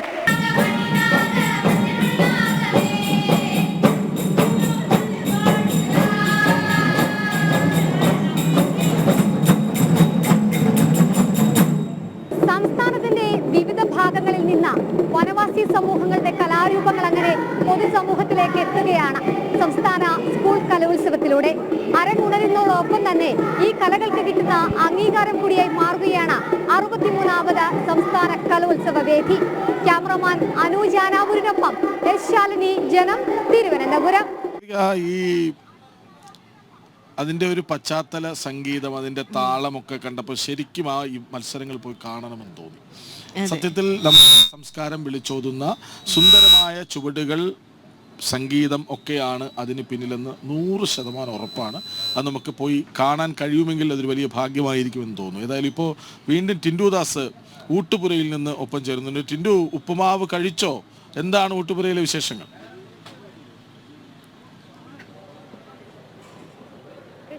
എനിക്ക് പറ്റിയ ഒരു മിസ്റ്റേക്കാണ് സംഭവം. ഇത് ഉപ്പുമാവല്ല, പുട്ടും കടലക്കറിയാണ്. കാരണം ഇവർ പൊടിച്ച് കഴിക്കുന്നതുകൊണ്ട് എനിക്കത് പറയാൻ പറ്റില്ല. എന്തായാലും പുട്ടും കടലക്കറിയാണ്. ധനമന്ത്രി കഴിച്ചിട്ട് പോയിട്ടുണ്ട്. ബാക്കിയുള്ള കുട്ടികളും രക്ഷകർത്താക്കളും ഒക്കെ കഴിക്കാൻ വന്നിട്ടുണ്ട്. അപ്പോൾ നമുക്കത് കഴിക്കുന്നത് കാണാം. എവിടെ നിന്നാണ് വരുന്നത്? എറണാകുളം. ഏത് സ്കൂളിൽ നിന്നാണ്? മൂത്തകുന്നം. എന്ത് മത്സരത്തിൽ പങ്കെടുക്കാനാണ് വന്നത്? ഒപ്പന. നന്നായിട്ട് പ്രാക്ടീസ് ചെയ്തോ? ഫുഡ് ഇഷ്ടമായോ? ദേവിക. പുട്ട് ഇഷ്ടമായി. അന്ന് നല്ല തള്ളി കളിക്കണം കേട്ടോ. ഓക്കെ. അപ്പോൾ ഇവരെ ഇരിക്കുന്ന ടീം എറണാകുളം ജില്ലയിൽ നിന്ന് വന്നതാണ്. ഇതിൽ ആരാ മണവാട്ടി? ആരാ മണവാട്ടിയാണോ? അയ്യോ എന്താണോ കൈ നിറച്ച് ബഹത്തിയൊക്കെ ഇട്ടേക്ക്. മണവാട്ടി സംസാരിക്കുന്നത്. അതെ, മണവാട്ടിക്ക് സംസാരിക്കാൻ കുറച്ച് ബുദ്ധിമുട്ടുണ്ട്. കാരണം മണവാട്ടി പുട്ട് കഴിച്ചുകൊണ്ടിരിക്കുകയാണ്. അപ്പോൾ രാവിലത്തെ ഭക്ഷണം പുട്ടും കടലയാണ്. മന്ത്രിമാരും അതോടൊപ്പം തന്നെ ഫുഡ് കമ്മിറ്റിയിലുള്ളവരൊക്കെ മന്ത്രിമാരോടൊപ്പം ഇരുന്ന് കഴിച്ചിട്ട് പോയിട്ടുണ്ട്. ഇനിയുള്ളത് നമ്മുടെ VIP എന്ന് പറയുന്നത് എല്ലായ്പ്പോഴും കൃഷ്ണരാജ് കുട്ടികൾ തന്നെയാണ്. അപ്പോൾ ഒപ്പന ടീം എറണാകുളം ജില്ലയിലെ ഏതാ സ്കൂളേതാ? SNMHS. ഓക്കെ, അപ്പോൾ എറണാകുളം ജില്ലയിലെ SNMHS കുട്ടികളാണ് ഈ റോയിൽ ഇരുന്ന് കഴിക്കുന്നത്. അപ്പോൾ ഇപ്പുറവും കുട്ടികളൊക്കെ ഇരുന്ന് കഴിക്കുന്നുണ്ട്. അപ്പോൾ എല്ലാവരും സന്തോഷത്തോടെ ആസ്വദിച്ച് കഴിക്കുകയാണ്. കുട്ടി ഇഷ്ടമായോ? ഏത് സ്കൂളിൽ നിന്നാ? പെരിങ്ങോട്. പട്ടാമ്പി എടുത്ത പാലക്കാട്. നിങ്ങളുടെ ഏതാ രാവിലെ എന്താ ബ്രേക്ക്ഫാസ്റ്റ്? പട്ടാമ്പിയിലൊക്കെ രാവിലെ എന്താ? പുട്ടും കടലയൊക്കെ തന്നെയാണ്. ഇങ്ങനത്തെ ഒരു ഫുഡ് കഴിച്ചിട്ട് ഞാൻ ആദ്യം വിചാരിച്ചത് ഉപ്പുമാവാണ്. ഇല്ല കഴിച്ചില്ല. നിങ്ങളെന്താ വിചാരിച്ചത് കേട്ടപ്പോ? അല്ല പുട്ടാന്ന് മനസ്സിലായി. എന്ത് മത്സ്യത്തിൽ മത്സ്യത്തിൽ പഞ്ചവാദ്യം അല്ലേ? അപ്പോൾ ഇപ്പുറം സ്ഥലത്തിരിക്കുന്നത് എറണാകുളം, ഇപ്പുറത്ത് പാലക്കാട് ജില്ലയാണ്. അപ്പോൾ എല്ലാവരും ഏതാണ്ട് എനിക്ക് തോന്നുന്നു ഈ സെൻട്രൽ സ്റ്റേഡിയത്തിൻ്റെ അടുത്ത വേദികളിൽ അടുത്ത സ്കൂളിലൊക്കെ ഈ അല്ലെങ്കിൽ അടുത്ത സ്കൂളിലൊക്കെ തങ്ങുന്നവരാണ് ഇവിടെ ഇപ്പോൾ ഭക്ഷണം കഴിക്കാൻ എത്തിയിട്ടുള്ളത് എന്നാണ് തോന്നുന്നത്. അപ്പോൾ ഞാനിപ്പോൾ ഏതാണ്ട് 2 റോയിലാണ് ആദ്യഘട്ടത്തിൽ ഭക്ഷണം വിളമ്പിയിട്ടുള്ളത്. രാവിലെ എല്ലാം സജ്ജീകരിച്ചിട്ടുണ്ട്. പഴയിടത്തിന് ഞാൻ പറയുന്ന പോലെ പഴയിടത്തിൻ്റെ നേതൃത്വത്തിലാണ് ഇവിടെ സദ്യയും അതോടൊപ്പം തന്നെ ഭക്ഷണമൊക്കെ ഒരുക്കുന്നത്. രാവിലെ ചോറിൻ്റെ വട്ടക്കൂട്ടങ്ങളൊക്കെ ആയിട്ടുണ്ട്. പക്ഷേ ഞാൻ അവിടെ നിന്ന് വരുന്ന സമയത്ത് ഞാൻ വിചാരിച്ചു ഇഡ്ഡലി ആയിരിക്കും എന്നാണ്. ഇഡ്ഡലി ആണെങ്കിൽ ഞാൻ 2 കഴിക്കുമായിരുന്നു. പക്ഷേ പുട്ട് എനിക്ക് അത്ര പോരാ. പുട്ടിന്ന് കഴിക്കുകയാണെങ്കിൽ ചിലപ്പോൾ നമ്മൾ ഈ ബുള്ളറ്റ് മൊത്തം തള്ളേണ്ടി വരും. തള്ളു കേൾക്കുന്നതിനൊക്കെ ഒരു പരിധിയുണ്ട്. അപ്പോൾ വലിയ രീതിയിൽ ഇവിടെ ഞാൻ ഈ ഫുഡ് കമ്മിറ്റിയുടെ അടുത്തൊക്കെ തന്നെ കാണും. അപ്പോൾ ഞാൻ നേരത്തെ സൂചിപ്പിച്ചതുപോലെ തന്നെ പഴയിടത്തിൻ്റെ നേതൃത്വത്തിലാണ് ഇവിടെ എല്ലാം ഒരുക്കുന്നത്. ഉച്ചയ്ക്ക് നേരത്തെ മന്ത്രി സൂചിപ്പിച്ചതുപോലെ പായസവും അതോടൊപ്പം തന്നെ 12 കൂട്ടം കറികളും അടങ്ങുന്ന നല്ല രീതിയിലുള്ള സദ്യ ഏതാണ്ട് 12 മണിയോടുകൂടി തന്നെ ആരംഭിക്കും. അപ്പോൾ അതിനുള്ള വട്ടങ്ങളൊക്കെ അവിടെ കൂടി തുടങ്ങിയിട്ടുണ്ട്. അപ്പോൾ എല്ലാവരും വലിയ രീതിയിലുള്ള അറേഞ്ച്മെൻറ്റ്സ് ഒരുക്കങ്ങളെല്ലാം ഒരുക്കിയിട്ടുണ്ട് എന്ന് വേണം പറയേണ്ടത്. ഞാൻ നമ്മളെ ഇപ്പോൾ നിൽക്കുന്നിടത്ത് ഏതാണ്ട് ആൾക്കാരൊക്കെ ഇവിടുന്ന് എണീറ്റ് തുടങ്ങി. പിന്നീടുള്ളത് ഇനി അടുത്ത ഘട്ടങ്ങളിൽ കുട്ടികൾ ഇവിടെ എത്തേണ്ടതായിട്ടുണ്ട്. അത് കഴിഞ്ഞതിന് ശേഷം ഭക്ഷണം കഴിഞ്ഞ ശേഷം ഉച്ചയ്ക്കുള്ള ഭക്ഷണങ്ങളാണ്. ഉച്ചയ്ക്കുള്ള ഭക്ഷണവും ഏതാണ്ട് അവിടെ ഒരുങ്ങി തുടങ്ങുന്നുണ്ട്. നമുക്കിന്ന് കുറച്ച് കുട്ടികളെയും കൂടെ അഭിപ്രായങ്ങൾ കേൾക്കാം. അവരൊക്കെ എങ്ങനെയാണ് ഈ കാര്യങ്ങളൊക്കെ നടത്തുന്നതെന്ന്. ഏത് സ്കൂളിൽ നിന്നാണ് വരുന്നത്? Saint Mary's. Pattom saint Mary's ആണോ? അല്ല, കോഴഞ്ചേരി സെന്റ് മേരീസ്. ഫുഡ് ഇഷ്ടമായോ? നിങ്ങളുടെ ഉപ്പുമാവ്. കൃഷ്ണരാജ് എനിക്ക് തെറ്റിയിട്ടില്ല, അവർ ഉപ്പുമാവാണെന്നാണ് വിചാരിച്ചത്. Skit, English skit. എത്ര പേരുണ്ട്? 8 പേര്. എന്താ പേര്? അലീന. എവിടെ താമസിക്കുന്നത്? കോഴഞ്ചേരി. ഇവിടെ ഏത് സ്കൂളിലാണ് താമസിക്കുന്നത്? ഇന്ന് രാവിലെ വന്നതേ ഉള്ളൂ. രാവിലെ വന്നിട്ട് ഫുഡ് കഴിച്ചിട്ട് അതെ. അന്ന ഉണ്ടെങ്കിൽ മാത്രമേ മുന്നോട്ട് പോകാൻ പറ്റുള്ളൂ. അത്രേ ഉള്ളൂ. എന്താ പേര്? അലീന. അപ്പോൾ ഇന്ന് രാവിലെ അവർ കോഴഞ്ചേരിയിൽ നിന്ന് തിരുവനന്തപുരത്ത് വന്നതേ ഉള്ളൂ. തിരുവനന്തപുരത്ത് വന്നിറങ്ങിയോടെ ഊട്ടുപുരയിലോട്ട് വന്നിട്ടുണ്ട്. ഭക്ഷണം കഴിച്ചിട്ട് ഇനി ഇംഗ്ലീഷ് സ്കിറ്റിലോട്ട് പോകുന്നുള്ളൂ. അപ്പോൾ കുറേ മിടുക്കന്മാരും നമ്മളെ കൂടെ ഉണ്ട്. ഊട്ടുപുരയിൽ നിന്ന് ഞാനും ഉണ്ട്. കൃഷ്ണരാജ്.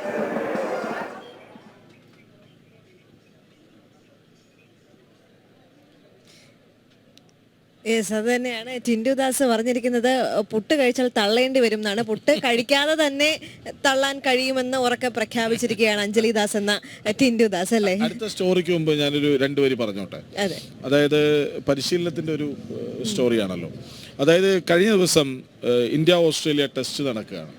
അപ്പോൾ ആദ്യ ദിവസത്തെ അവസാന പന്തെറിയാൻ ബുംറ വരികയാണ്. അപ്പോൾ 2 തവണ തടസ്സപ്പെടുത്തുന്നു. അപ്പോൾ ബുംറ സ്വാഭാവികമായൊരു പ്രതികരണം കാണിക്കുന്നു. അപ്പോൾ കോൺസ്റ്റാസ് എന്ന് പറഞ്ഞ പുതിയൊരു കളിക്കാരനുണ്ട്. എല്ലാവരെയും ചൊറിയും. വിരാട് കോഹ്ലിയോട് ചൊറിഞ്ഞു, തിരിച്ച് വിരാട് കോഹ്ലി മാന്തി, വലിയ വിവാദമൊക്കെ ആയി. അപ്പോൾ ഇന്നലെ അവസാന പന്തെറിയുന്ന മുമ്പ് ചോദിച്ചു, എന്താ നിങ്ങളിങ്ങനെ വെയിറ്റ് ചെയ്യണത്, നിങ്ങൾക്ക് വിക്കറ്റ് കിട്ടുന്നില്ല അല്ലേ എന്ന് ചോദിച്ചു. അപ്പോൾ ബുംറ അതിന് മറുപടി കൊടുത്തത് ആ അവസാന പന്തിൽ വിക്കറ്റ് എടുത്തിട്ട് തിരിച്ചു പോയി ആഘോഷിച്ചിട്ടാണ്. അപ്പോൾ എതിരാളി ആരെന്നുള്ളതല്ല, അത് ഓസ്ട്രേലിയ ആകട്ടെ ഇംഗ്ലണ്ട് ആകട്ടെ ആരും ആയിക്കോട്ടെ, ജയിക്കുമെന്ന ദൃഢനിശ്ചയം സ്വയം മനസ്സിലുണ്ടാവുകയാണ് ഒരു കലാകാരന് ആദ്യം വേണ്ടത് എന്നാണ് ഇനി ആ വാർത്ത പറയുന്നത്. നമുക്കറിയാലേ, ഈ കലോത്സവം വരുമ്പോൾ നമുക്ക് ഏറ്റവും കൂടുതൽ ടെൻഷൻ ഉള്ളൊരു സമയം, അല്ലെങ്കിൽ ഏറ്റവും കൂടുതൽ നമ്മൾ ആസ്വദിക്കുന്ന ഒരു സമയം അവസാനഘട്ട പരിശീലനം നടക്കുമ്പോഴാണ്. അത്തരത്തിൽ അവസാനഘട്ട ഒരുക്കങ്ങളിലും പരിശീലനത്തിലുമാണ് തിരുവനന്തപുരം കാർമൽ സ്കൂളിലെ വിദ്യാർത്ഥികൾ. അവരുടെ ആ പരിശീലന കാഴ്ചകളിലേക്ക്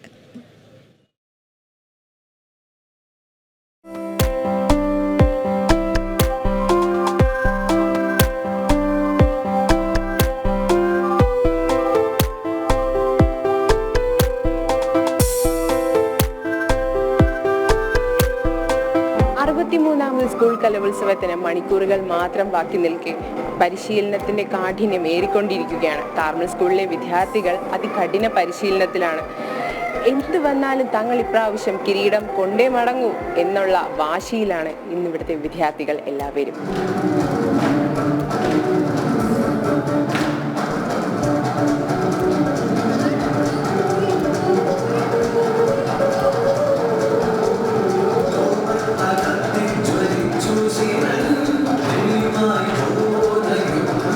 കലോത്സവത്തിന്റെ അവസാനഘട്ട പരിശീലനത്തിലാണ് കാർമൽ സ്കൂളിലെ വിദ്യാർത്ഥിനികൾ. വ്യത്യസ്തത നിറഞ്ഞ ചടുല നൃത്ത ചുവടുകൾ അരങ്ങിലെത്തിക്കാനുള്ള കഠിന പോരാട്ടത്തിലാണ് എല്ലാവരും.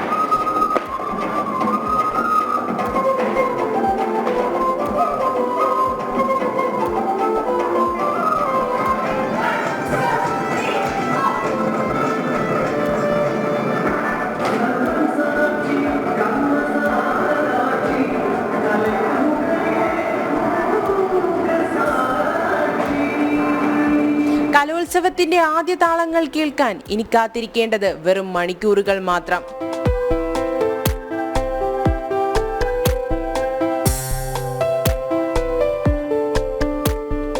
ഹയർ സെക്കൻഡറി ഹൈസ്കൂൾ വിഭാഗങ്ങളുടെ സംഘനൃത്തത്തിന്റെ പരിശീലനമാണ് നമ്മളിപ്പോൾ കണ്ടത്. ഇവർ വളരെയധികം ആവേശത്തിലാണ്. കലോത്സവം തുടങ്ങാൻ ഇനി മണിക്കൂറുകൾ മാത്രം ബാക്കി. എന്തായാലും കപ്പ് ഇവർ അടിച്ചിട്ട് പോവും എന്നുള്ള ഒരു ആത്മവിശ്വാസം ഇവരുടെ മുഖത്തും ഇവരുടെ പരിശീലനത്തിലും നമുക്ക് കാണാൻ സാധിക്കുന്നു. അപ്പൊ കപ്പ് നമ്മൾ കൊണ്ടുപോവല്ലേ? ഇനി എന്താ നമ്മൾ കേൾക്കേണ്ട? കപ്പ് നമുക്ക് തിരുവനന്തപുരത്തിന് തന്നെ കൊണ്ടുപോകും നമ്മുടെ കുട്ടികൾ. ക്യാമറാമാൻ വിവേകിനോടൊപ്പം ശ്രീനന്ദ, ജനം, തിരുവനന്തപുരം.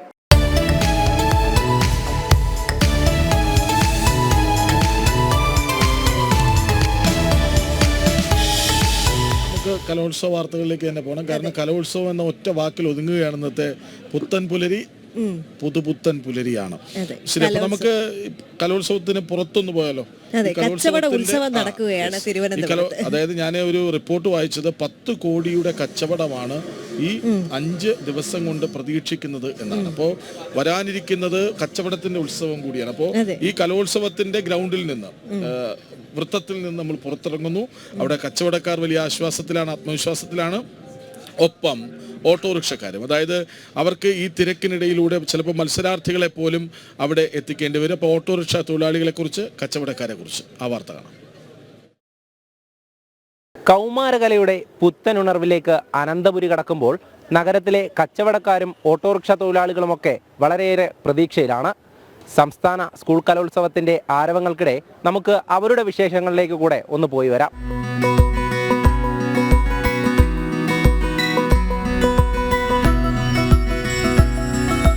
പ്രധാന വേദിയായ സെൻട്രൽ സ്റ്റേഡിയത്തിന് സമീപം മത്സരാർത്ഥികൾക്ക് ദാഹമകറ്റാനും അതോടൊപ്പം തന്നെ മറ്റ് സാധനങ്ങളുമൊക്കെയായി ഇവിടെ ചെറിയ ചെറിയ കടകളുണ്ട്. ചേട്ടാ, എന്താണ് ഇത്തവണത്തെ ഒരു പ്രതീക്ഷ? സംസ്ഥാന സ്കൂൾ കലോത്സവത്തിന് നിരവധി മത്സരാർത്ഥികൾ ഇങ്ങോട്ട് എത്തുമ്പോൾ കച്ചവടം എങ്ങനെയാണ്? കൊഴുക്കും ഇത്തവണ? തീർച്ചയായിട്ടും കച്ചവടം കൊഴുക്കും എന്നുള്ളത് തന്നെയാണ് നല്ലൊരു പ്രതീക്ഷ. കലോത്സവം സെൻട്രൽ സ്റ്റേഡിയത്തിൽ വന്നതിൽ അത്രയും എക്സൈറ്റഡ് ആണ്. എന്തായാലും ലക്ഷക്കണക്കിന് ആൾക്കാർ വരുന്നതാണ്. ഈ ഒരു 5 ദിവസം നല്ല രീതിയിൽ കച്ചവടം കൊണ്ടുപോകാൻ കഴിയും എന്ന് തന്നെയാണ് നല്ല പ്രതീക്ഷയുണ്ട്.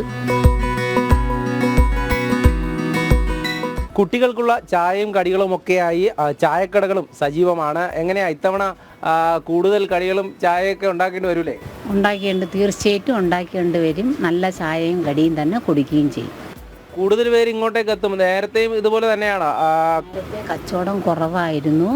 ഇപ്പോൾ ഇത് സാധനങ്ങളൊക്കെ നമ്മൾ വാങ്ങിച്ച് വെച്ചിട്ടുണ്ട്. കച്ചവടം വരണമെന്നാണ് പ്രതീക്ഷ.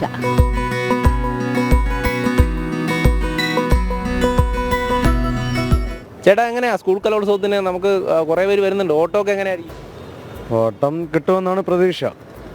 നമ്മുടെ ഓട്ടം സ്കൂൾ കലോത്സവം ആയതുകൊണ്ട് ഒരുപാട് കുട്ടികളൊക്കെ വരുന്നുണ്ട്. നമുക്ക് ഓട്ടം കിട്ടാൻ ചാൻസ് ഉണ്ട്, അത്രേ പറയാനുള്ളൂ. അതിനപ്പുറം നഗരത്തിൽ 25 വേദികളാണുള്ളത്. അപ്പോൾ 25 വേദികളിലേക്ക് നമുക്ക് പല സ്ഥലങ്ങളിലേക്കും പോകേണ്ട ആളുകളുണ്ടാവും. അപ്പോൾ അവരെയൊക്കെ നമ്മളിങ്ങനെ സ്വാഗതം ചെയ്യുകയാണല്ലേ? തീർച്ചയായും ഞങ്ങൾ അവരെ തിരുവനന്തപുരത്തേക്ക് നമ്മൾ സ്വാഗതം ചെയ്യുകയാണ്.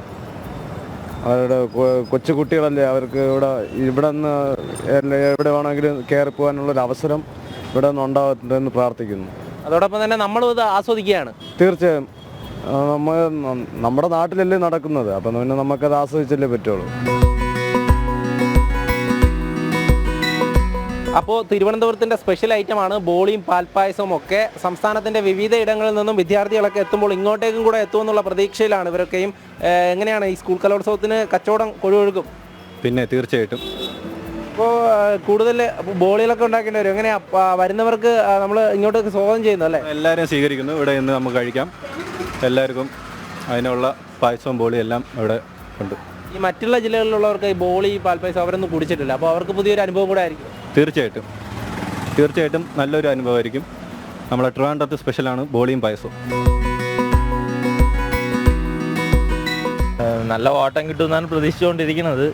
വരുമ്പോഴേ അറിയാൻ പറ്റുള്ളൂ, എങ്ങനെയാണെന്ന് അറിയാൻ പറ്റുവാനില്ല. ഇന്ന് ചെറിയ രീതിയിലൊക്കെ ഓട്ടം ഉണ്ടായിരുന്നു.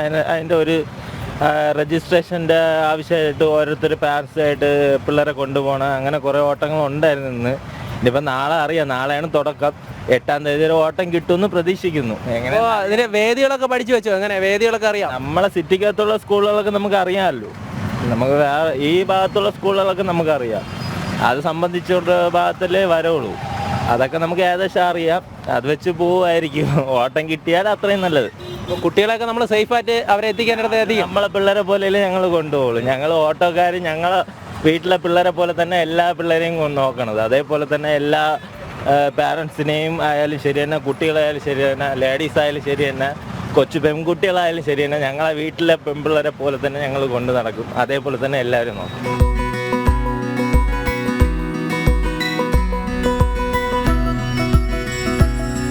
ഏറെ പ്രതീക്ഷയോടെ മത്സരാർത്ഥികളെയും കൂടെയുള്ളവരെയും ഒക്കെ കാത്ത് ചിലർ വേദിക്ക് പുറത്തുമുണ്ട്. എന്തായാലും അവരും ആസ്വാദകർ തന്നെയാണ്. ക്യാമറാമാൻ ബിജു പരവൂരിനൊപ്പം എം മനോജ്, ജനം.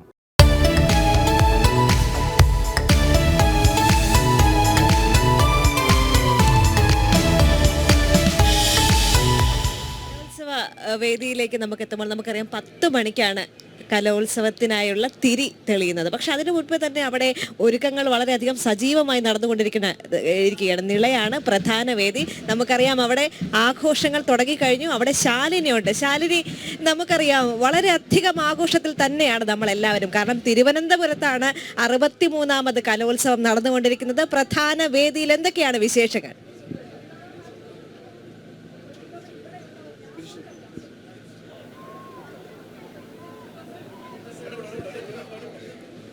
ശരി, ഇപ്പോൾ നമ്മുടെ പവലിയന്റെ ഉദ്ഘാടനത്തിനായി നമ്മുടെ ബഹുമാനപ്പെട്ട വിദ്യാഭ്യാസ മന്ത്രി വി ശിവൻകുട്ടി എത്തുകയാണ്. സ്വാഗതം മിനിസ്റ്റർ. ഒപ്പം നമ്മുടെ മാനേജിംഗ് ഡയറക്ടർ നമ്മുടെ ചെങ്കൽ രാജശേഖരൻ നായർ അവர்களுമുണ്ട്. നമ്മുടെ ഔപചാരികമായ തിരിതെളിക്കലാണ് നമ്മുടെ പവലിയന്റെ. ഇനി 5 ദിവസങ്ങൾ രാപ്പകലുകൾ ആഘോഷപൂരിതമാക്കുന്നതിന്റെ തുടക്കമെന്നോണം അത് നമുക്ക് ഏറ്റവും യോഗ്യനായ അതിഥി, ഈ കലോത്സവത്തിന്റെ നടത്തിപ്പിന് പിന്നിൽ മുഖ്യ സംഘാടകനായി നിൽക്കുന്ന ബഹുമാനപ്പെട്ട വിദ്യാഭ്യാസ മന്ത്രി ശ്രീ വി ശിവൻകുട്ടി അവர்களാണ് തിരിതെളിക്കുന്നത്. ആ ചടങ്ങിലേക്ക് നമുക്ക് പോകാം. അതിനു മുൻപ് ആ നിമിഷത്തെക്കുറിച്ച് അദ്ദേഹം നമ്മളോട് സംസാരിക്കും. ഒരുക്കങ്ങളൊക്കെ പൂർത്തിയായ ഒരു കുട്ടിയുടെ ടെൻഷൻ ആ മുഖത്ത് കാണുന്നുണ്ട്. ഒരു ടെൻഷനുമില്ല, എല്ലാ ഒരുക്കങ്ങളും പൂർത്തീകരിച്ചിരിക്കുകയാണ്. ഇനിയിപ്പോൾ ഉദ്ഘാടനം 10 മണിക്ക് ആരംഭിക്കും സമ്മേളനം. ബഹുമാനപ്പെട്ട മുഖ്യമന്ത്രി തിരികൊളുത്തിയാൽ 1 മണിക്കൂർ കഴിഞ്ഞ് മത്സരങ്ങൾ ആരംഭിക്കും. ശരി, എന്തായാലും തിരി തെളിയിക്കാനായി അദ്ദേഹം എത്തിയിരിക്കുകയാണ് ഉദ്ഘാടനത്തിലേക്ക്.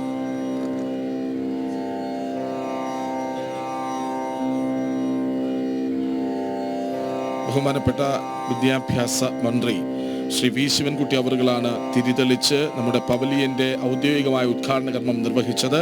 ഒപ്പം നമ്മുടെ മാനേജിംഗ് ഡയറക്ടർ ശ്രീ ചെങ്കൽ രാജശേഖരൻ നായർ അവറുകൾ, അദ്ദേഹവും സാന്നിധ്യം കൊണ്ട് ഈ നിമിഷത്തെ ധന്യമാക്കുന്നു. ജനം ടി വിക്ക് ഇത് അഭിമാനത്തിൻ്റെ നിമിഷമാണ്. കലോത്സവം അനന്തപുരിയിലെത്തുമ്പോൾ തിരിതെളിച്ച് ഒപ്പം ചേരാൻ ഞങ്ങൾക്കാകുന്നു. അതിന് വേദിയൊരുക്കുന്നു ജനം ടി വി. 15,000-ഓളം കുട്ടികൾ മാറ്റുരയ്ക്കുന്ന, അവരുടെ മികവിൻ്റെ മാറ്റുരയ്ക്കൽ നിമിഷമാണ് വരാനിരിക്കുന്നത്. ഇത് അപ്പോഴും ഒരു മത്സരമല്ല, ഉത്സവമാണ് എന്ന ആവേശം അവിടെ പ്രകടവുമാണ്. ഏതായാലും ആ സന്തോഷത്തിൻ്റെ നിമിഷങ്ങളാണ് കാണുന്നത്. തിരി തെളിഞ്ഞു കഴിഞ്ഞു. ഇനി പതാക ഉയർത്തൽ ചടങ്ങ് വേദി 1-ന് മുന്നിൽ നടക്കും.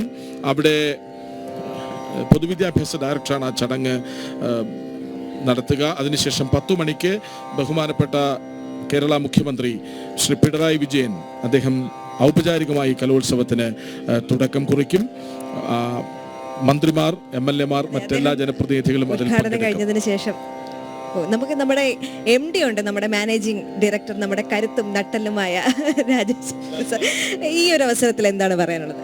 അയ്യോ, വളരെ നമ്മളെ തിരുവനന്തപുരം അനന്തപുരം സന്തോഷവും അതിനുള്ള ദിവസങ്ങളെല്ലാം കവർ ചെയ്ത് ജനങ്ങളിൽ എത്തിക്കുന്നത് അയാൾ ജനം ചെയ്യേണ്ട കർത്തവ്യം. എല്ലാവരും പറയും ജനം എന്ത് പറയുന്നു, ജനം എന്ത് കാണിക്കുന്നു. ഇതാണ് ഇപ്പം തിരുവനന്തപുരത്തെല്ലാം മൊത്തം കേരളത്തിൻ്റെ മലയാളികളുടെ എല്ലാം മുന്നിലുള്ളത്. അതൊന്ന് തിരുവോളത്തിൽ നിന്ന് ഈ ആഘോഷിക്കൽ പങ്കെടുക്കുവാൻ സാധിച്ചതിൽ അതും തിരുവനന്തപുരത്ത് തന്നെ മിനിസ്റ്റർ വന്നു, അനന്തപുരിയിൽ വെച്ച് നടക്കുന്നു. അതിൽ ജനം ഫാമിലിയുടെ ഒരാളായ എനിക്കും അതിൽ പങ്കെടുക്കുവാൻ സാധിച്ചില്ല. ആ മുഖം അത് വരുമ്പോ അപ്പം പറയും. പുതിയ മാറ്റങ്ങൾ, അതെ, സസ്പെൻസ് ആണ്. സസ്പെൻസ് ആണെങ്കിലും വലിയ മാറ്റങ്ങളാണ് വരുന്നത് എന്ന് നമ്മുടെ MD തന്നെ ഉറക്കെ പ്രഖ്യാപിച്ചിരിക്കുകയാണ്. എന്തായാലും വളരെയധികം സന്തോഷം ഈ ഒരു ധന്യ മുഹൂർത്തത്തിൽ, അല്ലേ കൃഷ്ണൻ? ഏറ്റവും കൂടുതൽ സന്തോഷമുള്ള നിമിഷങ്ങളിലൂടെയാണ് നമ്മൾ കടന്നു പോയിക്കൊണ്ടിരിക്കുന്നത്. 63ാമത് കലോത്സവം ഇവിടെ നമ്മുടെ പവലിയനിലും തിരി തെളിഞ്ഞിരിക്കുകയാണ് അല്പസമയത്തിനകം. ഈ നമ്മുടെ MD ഇവിടെ നിൽക്കുമ്പോൾ അദ്ദേഹം ഒരു കലാകുടുംബത്തിന്റെ ആൾ കൂടിയാണ്, പ്രതിനിധി കൂടിയാണ്. അതിനെക്കുറിച്ച് കൂടെ ഒന്ന് പറയണം. കല, എല്ലാവരിലും ഒരു കലയുണ്ട്. ഞാനൊരു സ്കൂളിൽ ചെയ്യുന്നു, സായി കൃഷ്ണൻ. അതിലെല്ലാം എന്ന് പറഞ്ഞാൽ കുട്ടികൾക്ക് കമ്പൾസറി ആയിട്ട് ഒരു കലയാണ്. സ്പോർട്സ്, ആർട്ട്, അഗ്രികൾച്ചർ, ഇതെല്ലാം കമ്പൾസറിയോ കുട്ടികൾക്ക്. അതേപോലെ എനിക്കൊരു കലയുണ്ടായിരുന്നു, പക്ഷെ അത് ബിസിനസ്സായിട്ട് മാറി എന്നുള്ളതാണ്. അതൊരു കലയാണ്. എൻ്റെ ഫാമിലിയിൽ എൻ്റെ വൈഫ് 13ാമത്തെ വയസ്സിൽ ആദ്യത്തെ സ്റ്റാറായി തമിഴ് അലൈകൾ പോലെ. എൻ്റെ മൂത്ത മകളും 13ാമത്തെ വയസ്സിൽ തെലുങ്ക് ഡയറക്ടർ വന്നിട്ട് അവളെ തെലുങ്കിൽ ഫസ്റ്റ് സ്റ്റാറാക്കി. കൊച്ചുമോളും മണിരത്നം വീട്ടിൽ വന്ന് 13ാമത്തെ വയസ്സിൽ കടലെന്ന പടത്തിലൊക്കെ ഉണ്ട്. അപ്പോൾ അവർ കലയായിട്ടുണ്ടായിരുന്നല്ല, അവരെ തേടി വന്ന് അവരിലുള്ള കല വെളിയിലെടുത്തു. അങ്ങനെ എല്ലാവരിലും കലകളുണ്ട്. അതാണ് ഈ നമ്മളിപ്പോൾ അനന്തപുരിയിൽ നിന്ന് ആഘോഷിക്കാൻ പോകുന്നത്. ആസ്വദിക്കുന്നത് ഒരു കലയാണല്ലോ. തീർച്ചയായും ജീവിതം ഒരു കലയാണ്. ആ കേരളത്തിന് ആ രീതിയിൽ സന്തോഷമുള്ള ഒരു ജീവിതം ജനങ്ങൾക്ക് കൊടുക്കുക. അതിന് സമ്മതിക്കാത്ത കുറേ കർത്തവ്യം ഇതൊക്കെ ഉണ്ട്, ബുദ്ധിമുട്ടുകളുണ്ട്. അത് നമ്മൾ മാറ്റിയെടുക്കണം. എപ്പോഴും സന്തോഷിക്കണം, എല്ലാവരും ചിരിക്കണം. സന്തോഷമുള്ള ഈ നാട് അത് ലോകത്തിൽ നമ്പർ 1 നന്നായിട്ട് ആണ്. നമ്മളെല്ലാം ജനിക്കുന്നത് ആ കഴിവുള്ള വ്യക്തികളാണ്. നമ്മളെ ഈ വ്യക്തികളാണ് ലോകത്ത് പോയിട്ട് പിന്നിൽ നിന്ന് പ്രവർത്തിച്ച് എല്ലാ രാജ്യങ്ങളെയും വ്യക്തികളെയൊക്കെ മുന്നിൽ കൊണ്ടുവരുന്നത്. ആ കഴിവ് നമ്മളെ നാട്ടിൽ നിന്ന് നമ്മളെ നാട്ടിനെ ഇനി സംരക്ഷിക്കണം, മുന്നിൽ കൊണ്ടുവരണം. അത് നമ്മളുടെ കർത്തവ്യമാണ്. ജനം എന്ത് പറയുന്നു, ജനങ്ങളിലൂടെ ആ ഒരു സത്യസന്ധത, നമ്മൾ ഈ എന്താണ് ഈ ന്യൂസ് ചാനലും അതിലേക്ക് വേണ്ടി എന്തിനാണ് നമ്മൾ വന്നത്, അത് ജനങ്ങൾക്ക് മനസ്സിലാവണം. ഇതാണ് സത്യം, ഇതിലേക്ക് വേണ്ടിയാണ് പ്രവർത്തിക്കേണ്ടത്. അതായിരിക്കണം ജനം കുടുംബം എല്ലാം നമുക്കെല്ലാം ഒന്നിച്ച് ചേർന്നിട്ടത് സക്സസ് ആക്കണം. നമ്മൾ ഒന്നാണ് എന്നുള്ള കൺസെപ്റ്റാണ് ശരിക്കും ഈ ഉത്സവവും മുന്നോട്ട് വയ്ക്കുന്നത്. അപ്പോൾ സ്വാഭാവികമായി നമുക്ക് പരമാവധി ചെയ്യാൻ കഴിയുന്നതിൻ്റെ അങ്ങേയറ്റത്ത് ആവേശവും ആരവവും ആഘോഷവും ഒക്കെ എത്തിക്കാൻ കഴിയുമെന്ന പ്രത്യാശ നമ്മുടെ ടീമിനുണ്ട്. നമ്മൾ രാവിലെ പരിചയപ്പെടുത്തിയതുമാണ്. ഏതായാലും വലിയൊരു സന്തോഷത്തിൻ്റെ, അഭിമാനത്തിൻ്റെ നിമിഷമാണ്. നമ്മുടെ തിരി തെളിഞ്ഞിരിക്കുന്നു. ഇനി പതാക ഉയർത്തൽ ചടങ്ങാണ്. ശാലിനി ഒരിക്കൽ കൂടി ഒപ്പം ചേരുന്നുണ്ട്.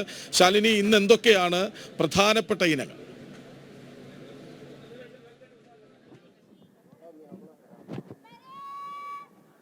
കൃഷ്ണരാജ് സൂചിപ്പിച്ചതുപോലെ നിമിഷങ്ങൾ മാത്രമേ ഉള്ളൂ അനന്തപുരിയിൽ കലാമാമംഗത്തിന് ഔദ്യോഗികമായി തുടക്കമാകാൻ. ഇവിടെ സജ്ജീകരണങ്ങൾ, ഒരുക്കങ്ങളെല്ലാം അവസാനഘട്ട തയ്യാറെടുപ്പിലാണ്.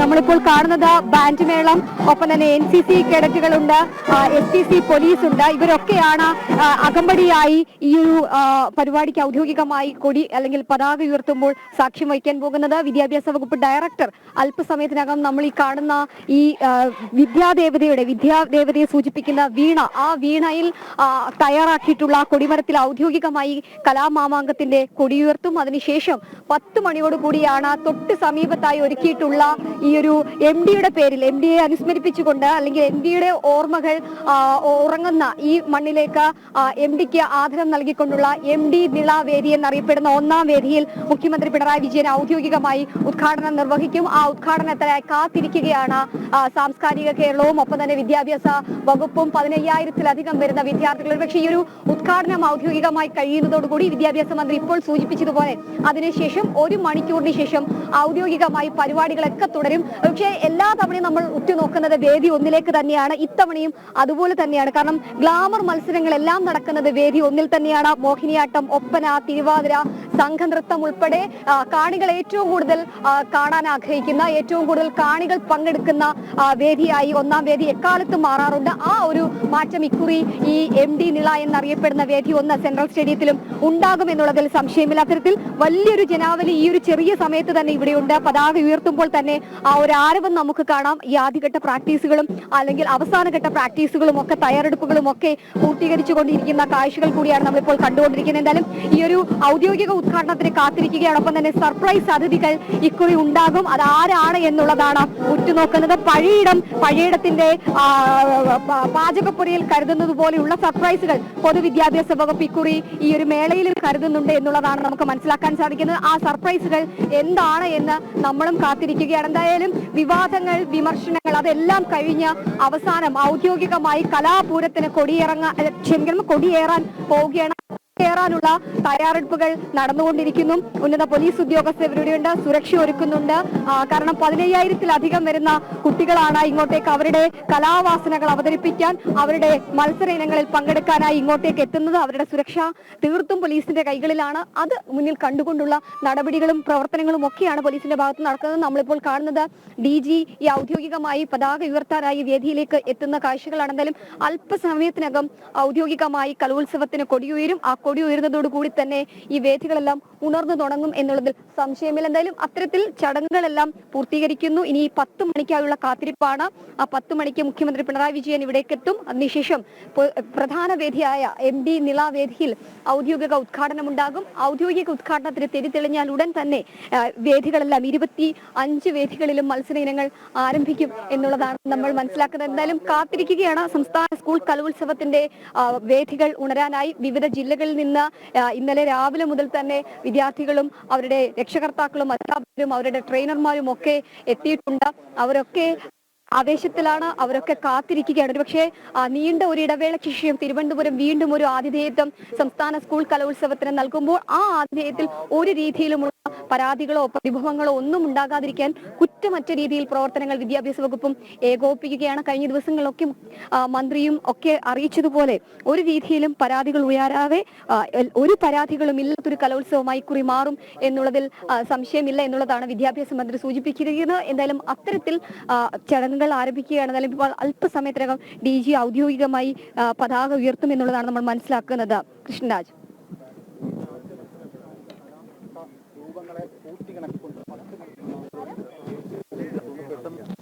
കൗമാര കലോത്സവം അതിൻ്റെ എല്ലാ പ്രൗഢിയോടും കൂടി ഈ മെയിൻ വേദി അടക്കമുള്ള 25ഓളം വേദികളിൽ ഇന്ന് ബഹുമാനപ്പെട്ട മുഖ്യമന്ത്രി ഉദ്ഘാടനം ചെയ്യുന്നതോടുകൂടി വരുന്ന 5 ദിനരാത്രങ്ങൾ കേരളത്തിൻ്റെ എല്ലാ ശ്രദ്ധയും ഇവിടേക്ക് എത്തുമാറ് എല്ലാ സംവിധാനങ്ങളും നാം ചെയ്തു കഴിഞ്ഞിട്ടുണ്ട്.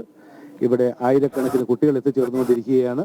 ഈ കലയുടെ മാമാങ്കത്തിലേക്ക് നമുക്ക് എല്ലാവർക്കും ആവേശപൂർവ്വം നമുക്ക് പങ്കെടുക്കാം.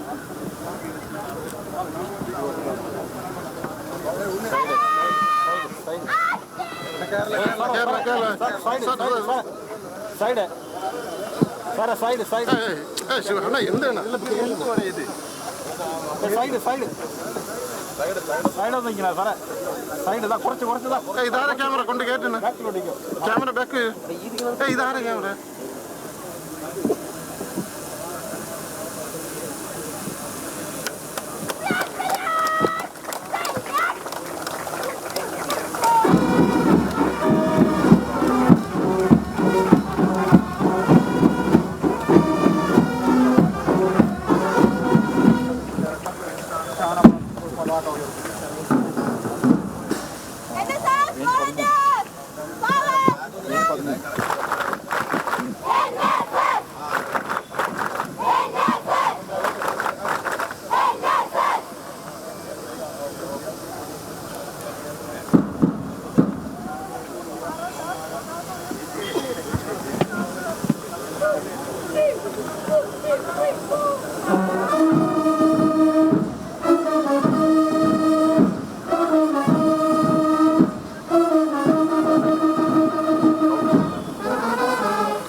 അങ്ങനെ ഔദ്യോഗികമായി കലാപൂരത്തിന് കൊടി ഉയർന്നിരിക്കുകയാണ്.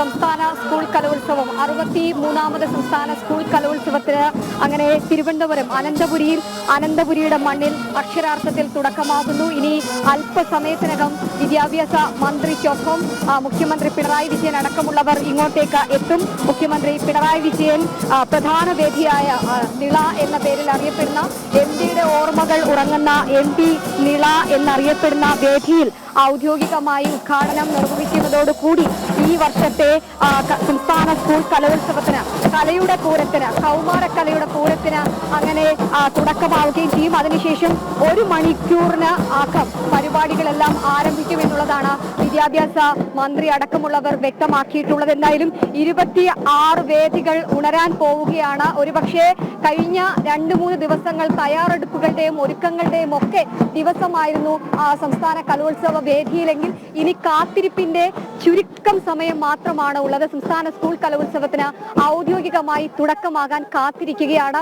ഒരുക്കങ്ങളും സജ്ജീകരണങ്ങളും എല്ലാം പൂർത്തിയാക്കിക്കൊണ്ട് വിശിഷ്ട അതിഥികളെ അടക്കം സ്വീകരിക്കാൻ അല്ലെങ്കിൽ അവരെ ആനയിക്കാനായി കാത്തിരിക്കുകയാണ് MT നിള എന്നറിയപ്പെടുന്ന 1ാം വേദി. ഇവിടെ വിദ്യാർത്ഥികളൊക്കെ എത്തിത്തുടങ്ങിയിട്ടുണ്ട്, കാണികൾ എത്തിത്തുടങ്ങിയിട്ടുണ്ട്, അധ്യാപകർ, രക്ഷകർത്താക്കൾ, സംഘാടകർ ഉൾപ്പെടെ വേദി ഇപ്പോൾ തന്നെ ഒരു പകുതി നിറഞ്ഞ മട്ടിലേക്ക് നീങ്ങിയിരിക്കുന്നു. വിദ്യാർത്ഥികൾ അടക്കമുള്ളവർ വിവിധ സ്കൂളുകളിൽ നിന്ന്, സംസ്ഥാനത്തിന്റെ വിവിധ ജില്ലകളിൽ നിന്ന് കഴിഞ്ഞ ദിവസം നേരത്തെ തന്നെ എത്തി ഇവിടെ ഒരുക്കിയിട്ടുള്ള സജ്ജീകരണങ്ങളിലൊക്കെ അവർ നിൽക്കുകയാണ്. വിശ്രമമൊക്കെ പൂർത്തിയാക്കി ഇന്ന് രാവിലെ അവർ അണിഞ്ഞൊരുങ്ങി ഈ കലാവേദിയിലേക്ക് അല്ലെങ്കിൽ കലാപൂരം നടക്കുന്ന വേദിയിലേക്ക് എത്തിക്കൊണ്ടിരിക്കുകയാണ്. കുട്ടികളൊക്കെ വളരെ ഊർജ്ജസ്വലരായി അക്ഷരാർത്ഥത്തിൽ അവർ എല്ലാം തന്നെ കലോത്സവത്തിന് പൂർണ്ണമായും ഒരുങ്ങിക്കഴിഞ്ഞു വന്നിരിക്കുകയാണ്. എന്തായാലും നമ്മൾ എല്ലാ രീതിയിലുള്ള വിവരങ്ങളും എല്ലാ അപ്ഡേഷനുകളും ആദ്യം പ്രേക്ഷകരിലേക്ക് എത്തിക്കാൻ ടീം ജനവും തയ്യാറായി കഴിഞ്ഞിട്ടുണ്ട് എന്നുള്ളതാണ്. പല ജില്ലകളിൽ നിന്ന്, പല ദേശത്ത് നിന്ന്, പല വണ്ടികൾ കയറി, പല വാഹനങ്ങളിൽ കയറി ഒക്കെ അവർ അനന്തപുരിയുടെ മണ്ണിലേക്ക്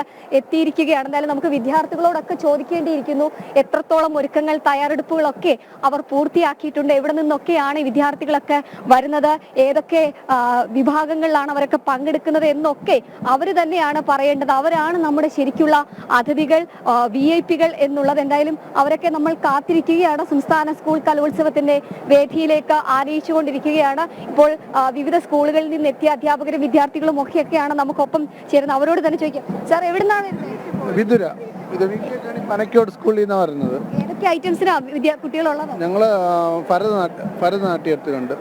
നീണ്ട ഇടവേളയ്ക്ക് ശേഷം തിരുവനന്തപുരത്തോട്ട് കലോത്സവം വന്നേക്കാണ്. അപ്പൊ കുട്ടികളൊക്കെ ഒരുക്കുന്ന സമയത്തൊക്കെ ഉണ്ടായിരുന്ന ടെൻഷനൊക്കെ മാറിയോ? ഏകദേശം എല്ലാം മാറി.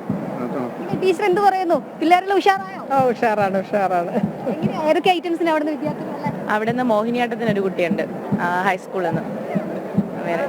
സ്കൂൾ അടച്ച് എല്ലാവരും ഇങ്ങ് വന്നിട്ടുണ്ടോ? ഇല്ല, എല്ലാവരും ഇല്ല. എന്നാലും പറ്റുന്ന കുട്ടികളെ കൊണ്ടുവരാൻ വേണ്ടി ശ്രമിച്ചിട്ടുണ്ട്. ഇതിന്റെ ഇടവേളയ്ക്ക് ശേഷം കലോത്സവം ഇങ്ങ് തിരുവനന്തപുരത്ത് എത്തിയേക്കാണ്. കുട്ടികളെയും കൊണ്ട് വന്നേക്കുന്നു, എങ്ങനെയുണ്ട്? അവർ ഭയങ്കര സന്തോഷമാണ്. ഒരു കുട്ടി മോഹിനിയാട്ടത്തിന് പാർട്ടിസിപ്പേറ്റ് ചെയ്യുന്നുണ്ട്. ഇത് കഴിഞ്ഞിട്ട് ഫസ്റ്റ് പ്രോഗ്രാം മോഹിനിയാട്ടമാണ്. കാണാൻ കാത്തിരിക്കുകയാണ്. ഏതൊക്കെ നിങ്ങളുടെ കൂട്ടുകാരൊക്കെ പങ്കെടുക്കുന്നുണ്ടോ? കുറച്ചുപേരൊക്കെ ഉണ്ട്. കാണാൻ വേണ്ടി വന്നതാണ്. സന്തോഷം. എല്ലാം ആദ്യമായിട്ടാണോ കലോത്സവത്തിന്? അതെ, ആദ്യമായിട്ടാ. പിള്ളേർക്കൊക്കെ ഒരു ഓൾ ദി ബെസ്റ്റ്. ആക്റ്റീവായിട്ട് എത്തിയിരിക്കുകയാണ്. അവരുടെ കൂടെയുള്ള അവരുടെ സുഹൃത്ത് സഹപാഠികളൊക്കെ മത്സരത്തിന് പങ്കെടുക്കുന്നുണ്ട്. നമുക്ക് പിന്നിലായി വേദി കാണാം. അണിഞ്ഞൊരുങ്ങി അങ്ങനെ അനന്തപുരിയുടെ മണ്ണിൽ ആ വേദി ഇങ്ങനെ നിൽക്കുകയാണ്. ആ വേദിയിലേക്ക് ഓരോ വിദ്യാർത്ഥികളായി ഇനി 10 മണിയോടുകൂടി ഉദ്ഘാടനം കഴിഞ്ഞതിന് ശേഷം വിദ്യാർത്ഥികൾ എത്തിത്തുടങ്ങും. എന്തായാലും ഇപ്പോൾ NCC, NSS വോളണ്ടിയർമാർ ഉൾപ്പെടെയുള്ളവർ, ഒപ്പം തന്നെ സ്കൗട്ട് ആൻഡ് ഗൈഡ് അടക്കമുള്ള വോളണ്ടിയർമാർ ഇവിടെയുണ്ട്. സുരക്ഷ ഒരുക്കുന്നത് SPC പോലീസിലെ കുട്ടികളും ഒക്കെയാണ്. ഒപ്പം തന്നെ സംസ്ഥാന പോലീസിന്റെ പ്രത്യേക സുരക്ഷാ വലയത്തിലാണ്. അത് മാത്രമല്ല, ഒരുപക്ഷെ ഹരിതചട്ടം പാലിച്ചുകൊണ്ടുള്ള ഒരു സംസ്ഥാന സ്കൂൾ കലോത്സവം, അതാണ് ഇക്കുറി സംസ്ഥാന കലോത്സവത്തിന്റെ പ്രത്യേകതയായി മാറുന്നത്. ഒരുപക്ഷെ അത് പൂർണ്ണമായും നടപ്പിലാക്കിക്കൊണ്ടുള്ളൊരു സമാധാനപരമായ ഒരു അന്തരീക്ഷം ഈ കലോത്സവ വേദിയിൽ ഉണ്ടാക്കുക എന്നുള്ളതാണ് വിദ്യാഭ്യാസ വകുപ്പും ആലോചിക്കുന്നത്. കാരണം അത്രയധികം ആളുകളാണ് ഇങ്ങോട്ടേക്ക് എത്തുന്നത്. പൂർണ്ണമായും ഈ ഹരിതചട്ടം പാലിച്ചില്ലെങ്കിൽ ഒരുപക്ഷെ വലിയ രീതിയിലുള്ള ആശങ്കകൾ തലസ്ഥാനത്ത് ഉണ്ടാകും. അതുകൊണ്ട് അത്തരത്തിൽ ഒരു ആശങ്കകളും ഉണ്ടാകാതെ പൊതുവിദ്യാഭ്യാസ വകുപ്പ് അത്തരത്തിലുള്ള നടപടികളൊക്കെ സ്വീകരിക്കുകയാണ്. എന്തായാലും വേദികളൊക്കെ നിറഞ്ഞു തുടങ്ങി, വിദ്യാർത്ഥികളൊക്കെ എത്തിയിട്ടുണ്ട്. ഇനിയിപ്പോൾ അവസാനഘട്ട തയ്യാറെടുപ്പുകൾ വേദിയിൽ പൊതുവിദ്യാഭ്യാസ ഡയറക്ടർ വിലയിരുത്തുന്ന കാഴ്ചകൾ നമുക്ക് ഇവിടെ നിന്ന് കാണാൻ സാധിക്കും. അവർ തയ്യാറെടുപ്പുകളൊക്കെ പൂർത്തീകരിച്ചുകൊണ്ടിരിക്കുകയാണ്. വേദിയുടെ സജ്ജീകരണങ്ങളൊക്കെ പൂർത്തീകരിക്കുകയാണ്. നമ്മൾ ഇന്നലെയൊക്കെ ഇവിടെ നിന്ന് തത്സമയം പ്രേക്ഷകരിലേക്ക് വിവരങ്ങൾ എത്തിക്കുമ്പോൾ നമ്മൾ പറഞ്ഞിരുന്നു ഇവിടെയൊക്കെ നാളെ നിറയാനുള്ളതാണ്. അതുതന്നെയാണ് ഈ ഒരു രാവിലെ 9 മണിക്ക് പതാക ഉയർത്തിയതേ ഉള്ളൂ. മുഖ്യമന്ത്രി അടക്കമുള്ളവർ ഈ വേദിയിലേക്ക് എത്താൻ ഇനിയും 1 മണിക്കൂറോളം ഉണ്ട്. പക്ഷേ ആ 1 മണിക്കൂറിന് മുൻപ് ഇവിടുത്തെ കസേരകളൊക്കെ നിറഞ്ഞുകൊണ്ടിരിക്കുകയാണ്. തത്സമയം പ്രേക്ഷകരിലേക്ക് ഈ അപ്ഡേഷനുകൾ വിവരങ്ങളൊക്കെ എത്തിക്കാനായി നമ്മൾ ദൃശ്യങ്ങളിൽ കാണുന്നത് പോലെ തന്നെ മാധ്യമപ്രവർത്തകരുടെ ഒരു വലിയ സംഘമുണ്ട്. ജനം TV അടക്കമുള്ള വലിയ മാധ്യമ സംഘം ഇവിടെയുണ്ട്. തത്സമയം പ്രേക്ഷകരിലേക്ക് വിവരങ്ങൾ എത്തിക്കും. ഒപ്പം തന്നെ അതിന് വേണ്ടിയിട്ടുള്ള സജ്ജീകരണങ്ങൾ വിദ്യാഭ്യാസ വകുപ്പിന്റെ ഭാഗത്തു നിന്ന് ഒരുക്കിയിട്ടുണ്ട്. എനിക്ക് പിന്നിലായി ആ വേദി ഇങ്ങനെ നമുക്ക് കാണാൻ സാധിക്കും. ഇങ്ങനെ അണിഞ്ഞൊരുങ്ങി നിൽക്കുകയാണ് ആ വേദി എന്നുള്ളത്. ഒരുപക്ഷെ നീണ്ട 10 വർഷത്തെയൊക്കെ ഇടവേളയ്ക്ക് ശേഷമാണ് തലസ്ഥാന നഗരം ഒരു ഇത്രയധികം ഒരു വലിയ ഉത്സവത്തിന് വേദിയാകുന്നത്. കുട്ടികൾ ഇത്രയധികം ഇങ്ങോട്ടേക്ക് എത്താൻ പോകുന്നത്. അപ്പോൾ അവരെ സ്വീകരിക്കാൻ ഒരു രീതിയിലും കുറവുകൾ ഉണ്ടാകാതെ എല്ലാം സമാധാനപരമായി തീർക്കാൻ വേണ്ടിയിട്ടുള്ള അവസാനഘട്ട തയ്യാറെടുപ്പുകളാണ്. പോഡിയവും അടക്കമുള്ള കാര്യങ്ങൾ നമുക്കിവിടെ കാണാം. പോലീസ് ഉദ്യോഗസ്ഥർ ഇവിടെയുണ്ട്. മുഖ്യമന്ത്രി അടക്കമുള്ളവർ എത്തുന്നത് കൊണ്ട് തന്നെ സുരക്ഷാ ക്രമീകരണങ്ങൾ അവർ വിലയിരുത്തുന്നുണ്ട്. VIP കസേരകൾ ഫ്രണ്ടിലുണ്ട്. പ്രത്യേക പവലിയനുകൾ തയ്യാറാക്കി, പ്രത്യേകമായി ഇരിപ്പിടങ്ങൾ തയ്യാറാക്കിയാണ് ഓരോ VIP-കളെയും അവർ ക്ഷണിക്കുന്നത്. പക്ഷേ സർപ്രൈസ് അതിഥികൾ ഇക്കുറി ഉണ്ടാകുമോ എന്നുള്ളതാണ് നമ്മൾ ഇനി കണ്ടറിയേണ്ടത്. എന്തായാലും മുൻപ് സൂചിപ്പിച്ചതുപോലെ തന്നെ ഒരു സർപ്രൈസ് എന്തായാലും വിദ്യാഭ്യാസ വകുപ്പ് ഒളിപ്പിച്ചു വെച്ചിട്ടുണ്ട് എന്നുള്ളതാണ്. ഇപ്പോൾ നമ്മൾ കാണുന്നത് ഭക്ഷ്യമന്ത്രി വേദിയിലേക്ക് എത്തുകയാണ്. അദ്ദേഹത്തിന്റെ പ്രതികരണം കൂടി നമുക്ക് കേൾക്കാം.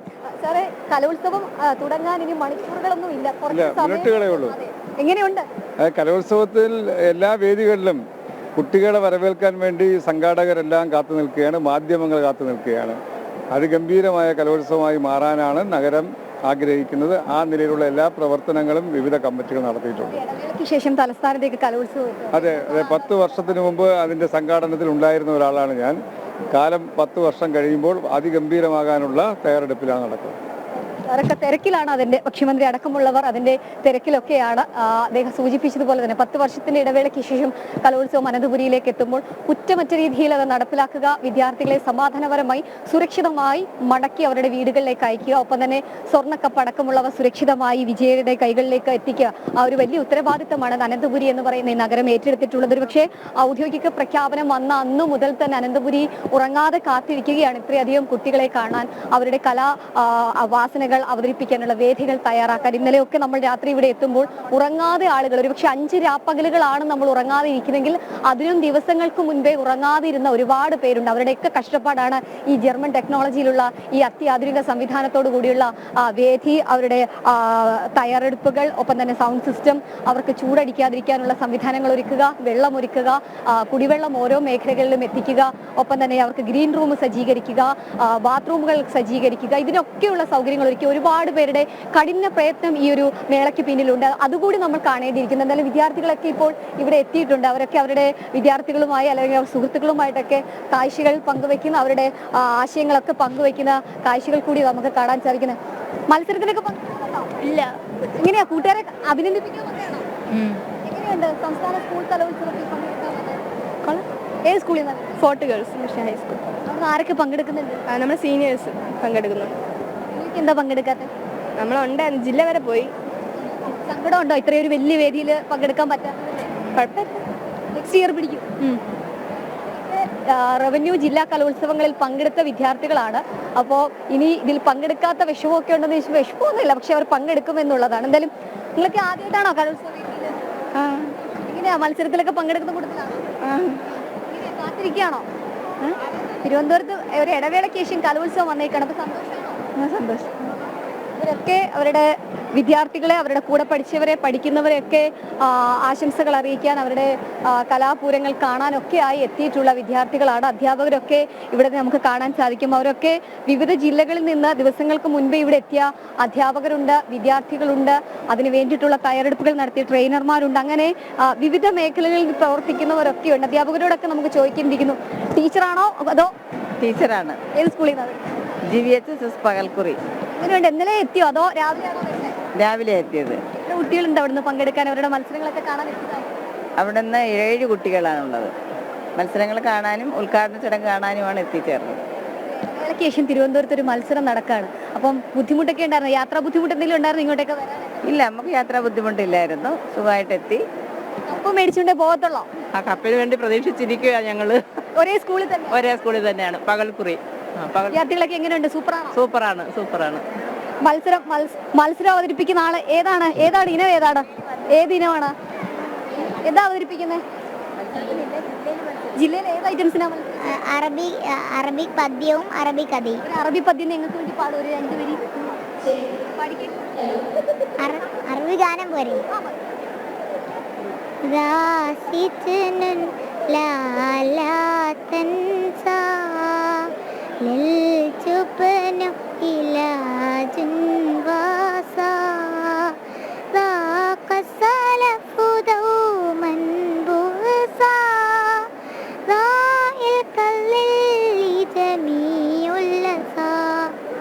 അടിപൊളി, ഓൾ ദി ബെസ്റ്റ് കേട്ടാ.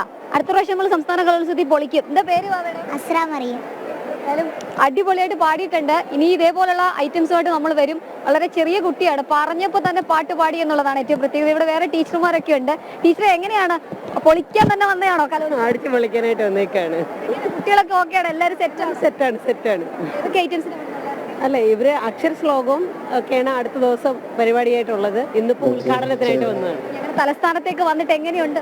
അടിപൊളിയിൽ, നല്ല അന്തരീക്ഷം, പിന്നെ പ്രിയപ്പെട്ട എഴുത്തുകാരന്റെ പേരിലുള്ള വേദി, അത് വളരെ സന്തോഷമുള്ളതാണ്.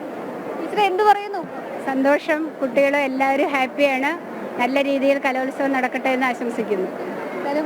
അവർ തിരുവനന്തപുരത്ത്, നമ്മൾ അനന്തപുരിയിലേക്ക് ഇവരെയൊക്കെ ക്ഷണിക്കുമ്പോൾ ഇവർ പറയുന്നത് എന്താണ് എന്നുള്ളതാണ് നമുക്ക് അറിയേണ്ടത്. കാരണം ഒരു പ്രശ്നങ്ങളും ഇല്ലാത്ത സമാധാന അന്തരീക്ഷത്തിലുള്ള ഒരു കലോത്സവം അത് സമ്മാനിക്കാനാണ് നമ്മളൊക്കെ ആഗ്രഹിക്കുന്നത്. അപ്പോൾ ടീച്ചർമാരൊക്കെ നിലവിൽ ഈ സമയം വരെ തൃപ്തരാണ്. നമ്മുടെ അനന്തപുരിയിലെത്തി കലാപൂരത്തിന് കൊടിയുയരാൻ ഒരുങ്ങുമ്പോൾ അവരൊക്കെ ആവേശത്തിലാണ്, സന്തോഷത്തിലാണ്. അതിലുപരി അവരൊക്കെ തൃപ്തരാണ് ഇവിടുത്തെ ഒരുക്കങ്ങളിലും സജ്ജീകരണങ്ങളും എന്നുള്ളതിലാണ്. എന്തായാലും വിദ്യാർത്ഥികളൊക്കെ ഇവിടെ നിറഞ്ഞു കഴിഞ്ഞു. ചില അധ്യാപകർ കൂടി നമുക്ക് ഈ ഭാഗത്ത് കാണാൻ സാധിക്കും. എന്തായാലും അവരെല്ലാം ഒരുങ്ങിയിരിക്കുകയാണ്, കാത്തിരിക്കുകയാണ് കലോത്സവത്തിന്റെ വേദികളിലേക്ക് മത്സര ഇനങ്ങൾ ആരംഭിക്കാനായി. എന്തായാലും കൃഷ്ണരാജും ദേവികയും ഒക്കെ സൂചിപ്പിച്ചതുപോലെ തന്നെ അക്ഷരാർത്ഥത്തിൽ അനന്തപുരി ഇനി ഉറങ്ങാതിരിക്കുകയാണ്. രാപ്പകലുകൾ അവർ കലാവേദിയിലേക്ക്, കലയുടെ മാമാങ്കത്തിന് കൊടിയുയരുമ്പോൾ അവർ കാത്തിരിക്കുകയാണ് വിവിധ പ്രതിഭകളെ കാണാൻ.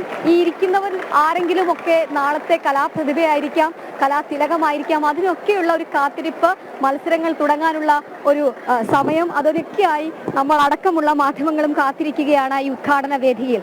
കൃഷ്ണരാജ്.